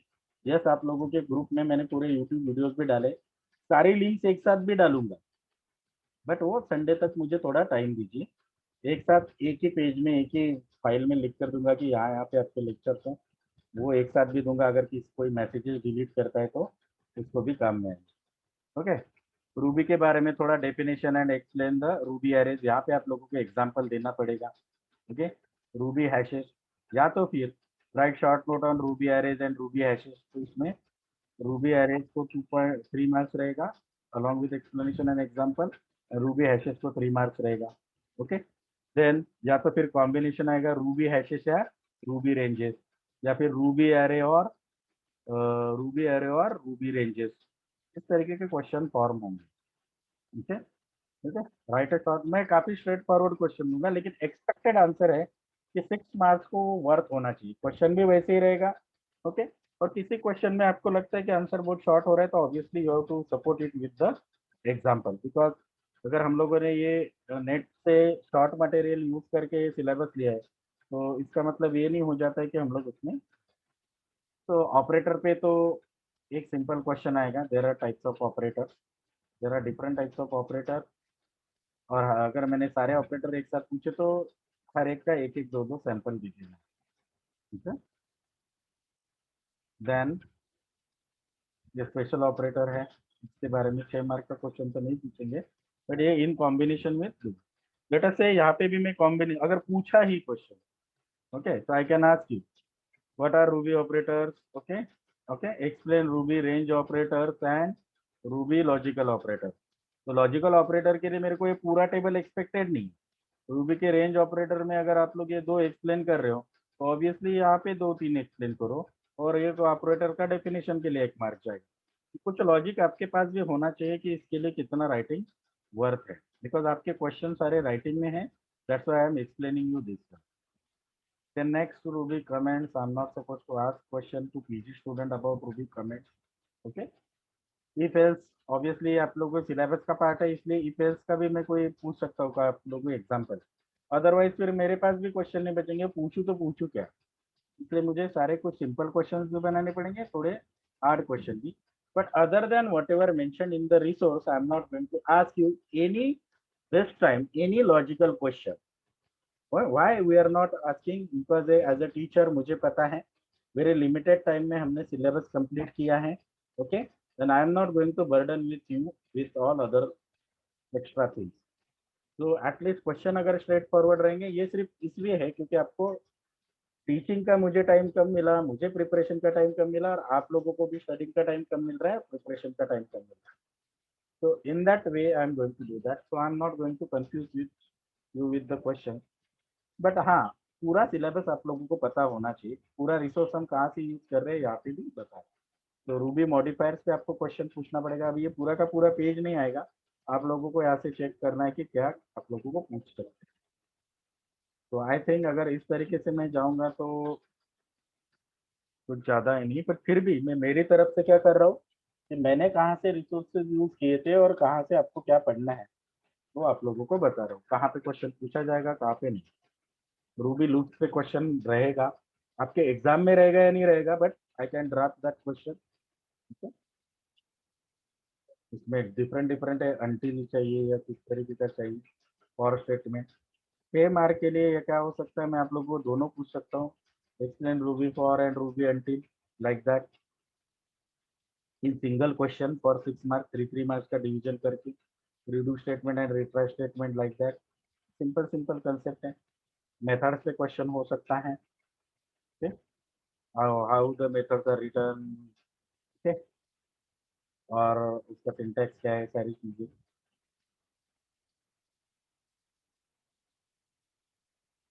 नेक्स्ट है रूबी ब्लॉक्स क्या होते हैं, रूबी ब्लॉक्स से एक क्वेश्चन आ सकता है आपको। ऑलमोस्ट जो एकदम सिंपल टॉपिक है उसको छोड़ के बाकी सब पे ऑलमोस्ट स्ट्रेट फॉरवर्ड आएगा, लेकिन कहीं कहीं पे कॉम्बिनेशन आएगा, मतलब अगर ज्यादा रहेगा। अगर मॉड्यूल्स पे आप लोगों को लिखना है तो मॉड्यूल्स का एक ही क्वेश्चन आएगा रिक्वायर स्टेटमेंट के साथ। ओके, एंड देन फिर आप लोगों का मिक्सिंग पे कोई क्वेश्चन नहीं आएगा, रूबी मिक्सिंग पे कोई क्वेश्चन नहीं आएगा, मॉड्यूल्स पे आ सकता है। या फिर define Ruby module and Ruby mixing, तो यहाँ पे डेफिनेशन है। ओके, एक्सप्लेन द मॉड्यूल, तो डेफिनेशन दोनों का चाहिए लेकिन एक्सप्लेनेशन सिर्फ मॉड्यूल का चाहिए, like that question I can draft. Ruby string, string पे काफी क्वेश्चन हम लोग पूछ सकते हैं। ओके, इसमें एग्जांपल्स के साथ रेडी रहो स्ट्रिंग्स का आप लोगों को। I am not going to ask you any logical example, but normal string के एग्जांपल्स आप लोगों को पता होने चाहिए। ओके, एस्केप कैरेक्टर का टेबल कोई नहीं पूछने वाला आप लोगों को, that is not part, this is the part. Okay, ये कोड भी कुछ नहीं पड़ेगा, built in method string class के कौन से वो पूछ सकते हैं। ओके, इस तरीके का एग्जांपल दिया तो भी चलेगा, लेकिन obviously supported by appropriate explanation. Okay, I always used to tell my student, now you are also my student, so I will give you advice while writing the answer in a exam. You need to act in specific way. जब आपको लगता है कि मुझे maximum marks मिलने चाहिए, तो आप लोगों को अलग तरीके से अपना माइंडसेट बनाना पड़ेगा। माइंडसेट पहला क्या बनाने का, ये पेपर इसलिए सेट किया गया है, क्वेश्चन पेपर जो आपके हाथ में है उसका पर्पज, ये आपको सोचना है, मैं नहीं सोच रहा, ये आपको आंसर लिखते हो। ये पेपर इसलिए सेट किया है कि ये कुछ क्वेश्चंस है, इनके आंसर जो मेरा पेपर चेक करने वाला है उसको आते नहीं है, he don't understand, he don't know the answer. तो I will write my answer in a such a way that मेरा आंसर रीड करने के बाद, after reading my answer, the paper checker will understand what the question is. अगर इस वे से आप लोगों का आंसर लिखा रहेगा तो you will get definitely out of marks. अगर आप लोग ये सोचते हो कि उसको भी मालूम है क्या है और आप उसकी लिखते हो, तो ऑब्वियसली आप लोगों को कभी नहीं, मतलब आपका आंसर एक्सप्लेनेटरी होना चाहिए, कन्विंसेबल होना चाहिए कि इस क्वेश्चन का यही आंसर है। इसका मतलब है रॉन्ग आंसर लिख दोगे तो भी मैं मान जाऊंगा ऐसा नहीं है, ऑब्वियसली कंटेक्स्ट और सारी चीजें तो लगेगी ही। ठीक है, let us talk about Ruby arrays. Arrays पे ऑलरेडी मैंने बोला है हम लोग क्वेश्चन पूछने वाले हैं, बट यहाँ पे डिटेल में एरे दिया था और एरे की बिल्ट इन मेथड्स भी दिए थे। हैशेस में भी क्वेश्चन आएगा, ऑलरेडी बोला है, तो दैट इज नॉट दिस। तो पूरा टेबल यूज करने की जरूरत नहीं, इसमें से एक दो वैल्यू भी याद रखा तो भी सफिशिएंट है। बट अगर मैंने आप लोगों को रूबी हैशेस बोला तो it will start it what is the hash, ठीक है, उसको लिखते कैसे, उसका सिंटैक्स कैसे, उसका एक स्मॉल एक एग्जांपल, उसके एक दो built in method and just कुछ मेथड्स एंड डिस्क्रिप्शन, खत्म। एक या दो दो दो दो हर एक एक मार्क के लिए अगर आप इंपॉर्टेंट डिवाइड करके दोगे तो उस तरीके का एक रूबी हैश पे 6 मार्क का क्वेश्चन बन जाएगा। डेट एंड टाइम पे भी क्वेश्चन रहेगा। अब डेट एंड टाइम में भी बहुत सारे इसके सिंटैक्टिकल इवेंट है, हम लोगों ने उसको रन करके भी देखा था, ठीक है। जैसे उसके फॉर्मेटिंग एस्केप सीक्वेंसेस है लाइक दिस, इसमें से आप लोगों को सिंगल सिंगल लाइन पे नहीं आएगा, बट डेटा एंड पैकेज क्या होता है, क्या क्या करता है, ठीक है। करंट डेटा एंड टाइम रहेगा तो ऑब्जेक्ट कैसे इंस्टेंशिएट करते हैं, ठीक है, कंपोनेंट्स कैसे एक्सट्रैक्ट करते हैं वो एक है। Then these are the local functions. के बाद में हम लोगों ने एक लंबा टेबल देखा था जोन्स का, टाइम एंड डेट से सारी चीजें नहीं, बट मैक्सिमम सिंपल है, जितना ज्यादा याद, ये सारे टेबल्स याद रखने की जरूरत नहीं है डायरेक्टली, बट थोड़े बहुत डायरेक्टिव जैसे यहाँ पे एग्जांपल में सैंपल में दिए वो आप लोग याद रख सकते हैं।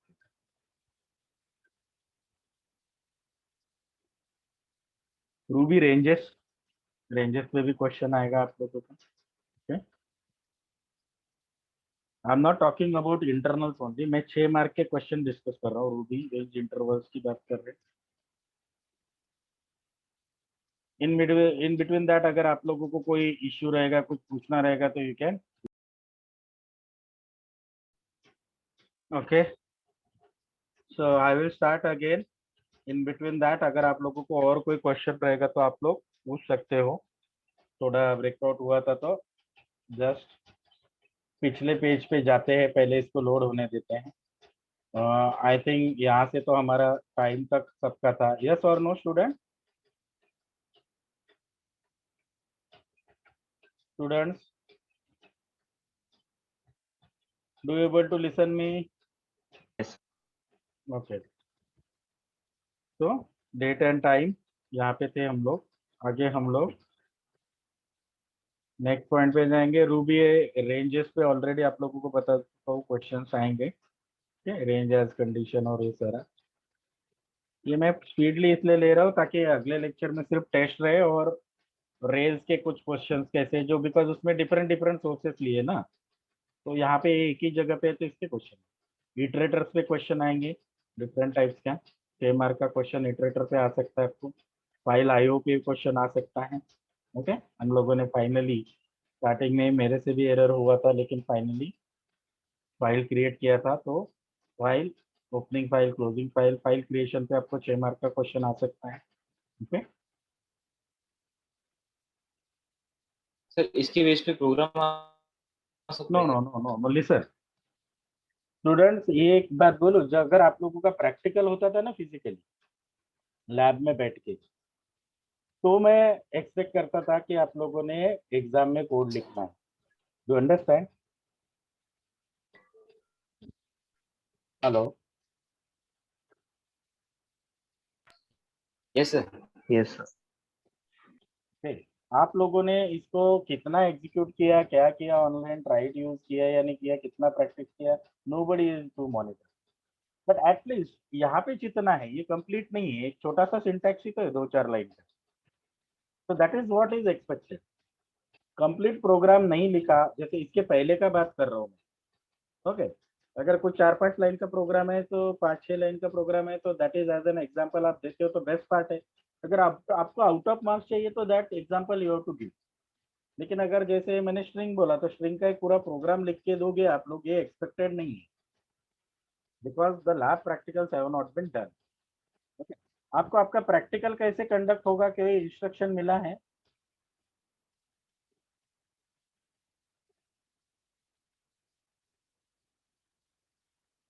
No sir. Okay, I will discuss with sir and I will ask.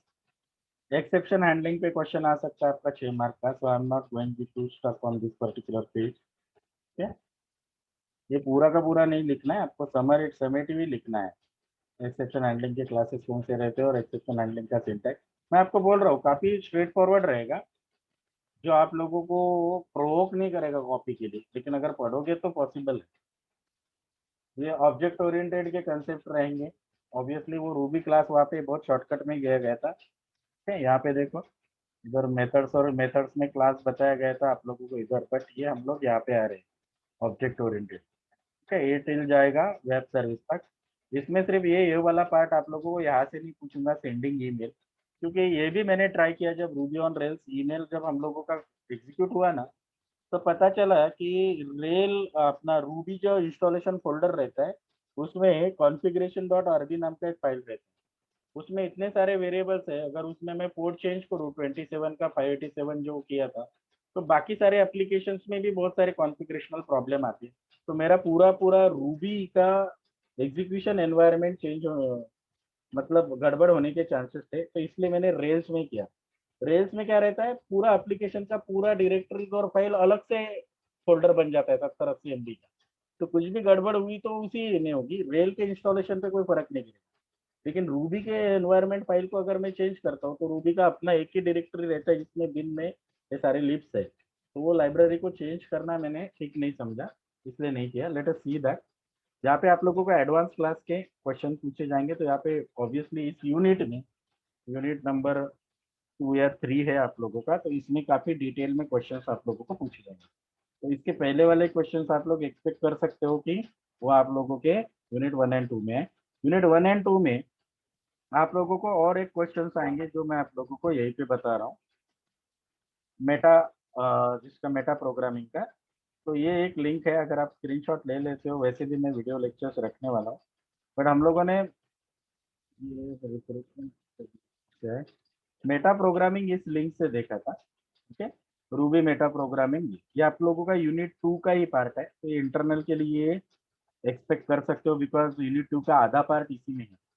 तो मेटा प्रोग्रामिंग किसे कहते हैं, ओके, मेथड लुकअप क्या होता है, सेल्फ कौन सी मेथड है, इंट्रोस्पेक्शन और रिफ्लेक्शन कैसे होता है, ये कंप्लीट कोड एक्सपेक्टेड नहीं है, बट कोड सिंटेक्स के कहाँ पे वो इंट्रोस्पेक्शन या रिफ्लेक्शन हो रहा है, instance instance variable like that. Okay, then send method का use, again I think internet is not stable today, but hopefully हमारा काफी ज्यादा लेक्चर हो चुका है।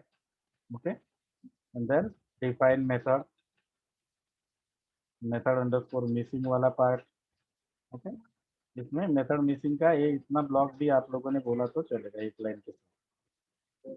मेटा प्रोग्रामिंग आप लोगों को पूरा आएगा। ओके, तो डेफिनेटली जो एडवांस ऑब्जेक्ट ओरिएंटेड है यूनिट, आई थिंक आप लोगों का मैंने स्क्रीन शेयर नहीं किया है लगता है। किया है sir. No no, complete entire screen नहीं शेयर किया था मैंने। ठीक है, now I will share the entire screen और हम लोग देख लेते हैं वहाँ पे। तो यूनिट 1 का यहाँ तक आप लोगों का एक्सप्लेन हो चुका है आज, क्वेश्चन आंसर कैसे रहेगा, और ये मेटा प्रोग्रामिंग का और ये वाले कंसेप्ट ब्लॉक वॉक वो ऑलरेडी उसी में हो चुके हैं। ओके, एक ब्लॉक हम लोगों ने ऑलरेडी यूनिट 3 का चेक किया कि किस तरीके के क्वेश्चन आएंगे, तो दैट मीन्स 2.5 यूनिट का हमारा एक्सप्लेनेशन हो चुका है। नेक्स्ट इसमें अभी मैं इस सबको ब्लैक कर देता हूँ पहले तो, बिकॉज मेरे हिसाब से रेड इसलिए था जो पेंडिंग था। रूबी एडवांस ये यूनिट 3 का प्लस एचटीएमएल रिव्यू, इसके क्वेश्चन कहाँ से आएंगे, रेल बेसिक से क्वेश्चन कहाँ से आएंगे, ये हम लोग संडे को आफ्टर योर टेस्ट देखेंगे। Is that okay student? Okay sir. Okay, तो ऑफिशियली तो मैंने आप लोगों का सिलेबस अनाउंस किया है। There are going to be 2 more lectures, वो भी आप लोगों का एक टेस्ट लेना मैंडेटरी होना चाहिए। मुझे तो कोई इंस्ट्रक्शन आया नहीं, लेकिन हम लोग एक टेस्ट आप लोगों का मैं यूनिट पहले 2 यूनिट से ले रहा हूँ। ओके, तो please help your colleagues to discuss the syllabus और एवरीथिंग। एक दूसरे से बात करोगे, कम्युनिकेशन में रहोगे तो थोड़ा सा अच्छा रहेगा ऑनलाइन मोड में। Best of luck to you for your exams, अच्छे से करो। संडे का भी दो, संडे थैंक हम यू लोग सर। बाकी बाकी वाला पोर्शन ज्यादा इंपॉर्टेंट है कि क्वेश्चंस कैसे आंसर करेंगे, बिकॉज वो अलग अलग वेब रिसोर्सेज से दिए, कुछ rail.org से लिया है, कुछ अलग अलग लिंक से दिया है, तो वो भी एक बार डिस्कस हो जाएगा कि कौन सा चीज कहाँ पे पढ़ना है संडे को। 1 आवर इज सफिशिएंट, बिकॉज वो रिसोर्स अलग अलग है तो वहाँ पे थोड़ा एक्स्ट्रा टाइम लगेगा। Okay, sir exception handling included था। हाँ, एक्सेप्शन हैंडलिंग इंक्लूडेड किसमें था? सिलेबस में इंक्लूडेड था या नहीं ये पता नहीं आपको?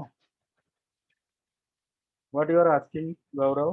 नहीं सर, सिलेबस अभी जब आप बता रहे थे सर, अभी आप बता रहे थे like we have to cover read that और लिसन, आपके सिलेबस में जो जो चीजें हैं वो सारी आपको कवर करनी है। आप लोगों के पास सिलेबस है, okay, you can check the syllabus. वहाँ पे गया भाई सिलेबस के फाइल, 1 मिनट, शायद वो क्लोज हो चुका है। Will open that one, I will once again. Ruby on Rails का आपके पास सिलेबस है, उसमें जो जो टॉपिक मेंशन है वो सारे होंगे। अगर उसमें एक्सेप्शन हैंडलिंग मेंशन नहीं है और यहाँ पे मैंने पढ़ाया भी है तो भी वो आपको पूछा नहीं जाएगा, okay. But exception handling mention है बेटा, can you see that? Yes yes. Yes, sir. मैं क्या बोल रहा हूँ आप लोगों को, आपका किसी बुक में से सिलेबस नहीं है। अभी तक मैं 3-4 बार ये बात बोल चुका हूँ आपको डिफरेंट डिफरेंट लेक्चर्स में, और कंप्लेन कर चुका हूँ कि बुक जो रेफरेंस है वो मैच नहीं करते chapter.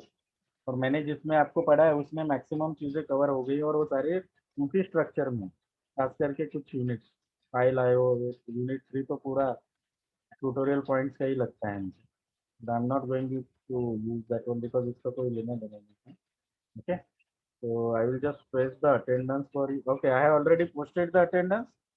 If you have any question, please ask me or you can leave the lecture. Thank you so much student for patiently listening. Sunday के टेस्ट के लिए रेडी रहना है।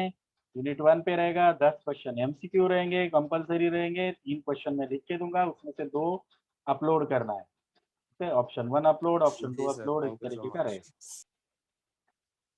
डेट एंड टाइम भी पार्ट है बेटा। डेट, ओके सॉरी, वो कुणाल ने पहले लिखा था कि लेक्चर ब्रेक कहाँ से हुआ था, तो उसने डेट एंड टाइम का मैसेज भेजा था। Okay okay, so I am ending the lecture.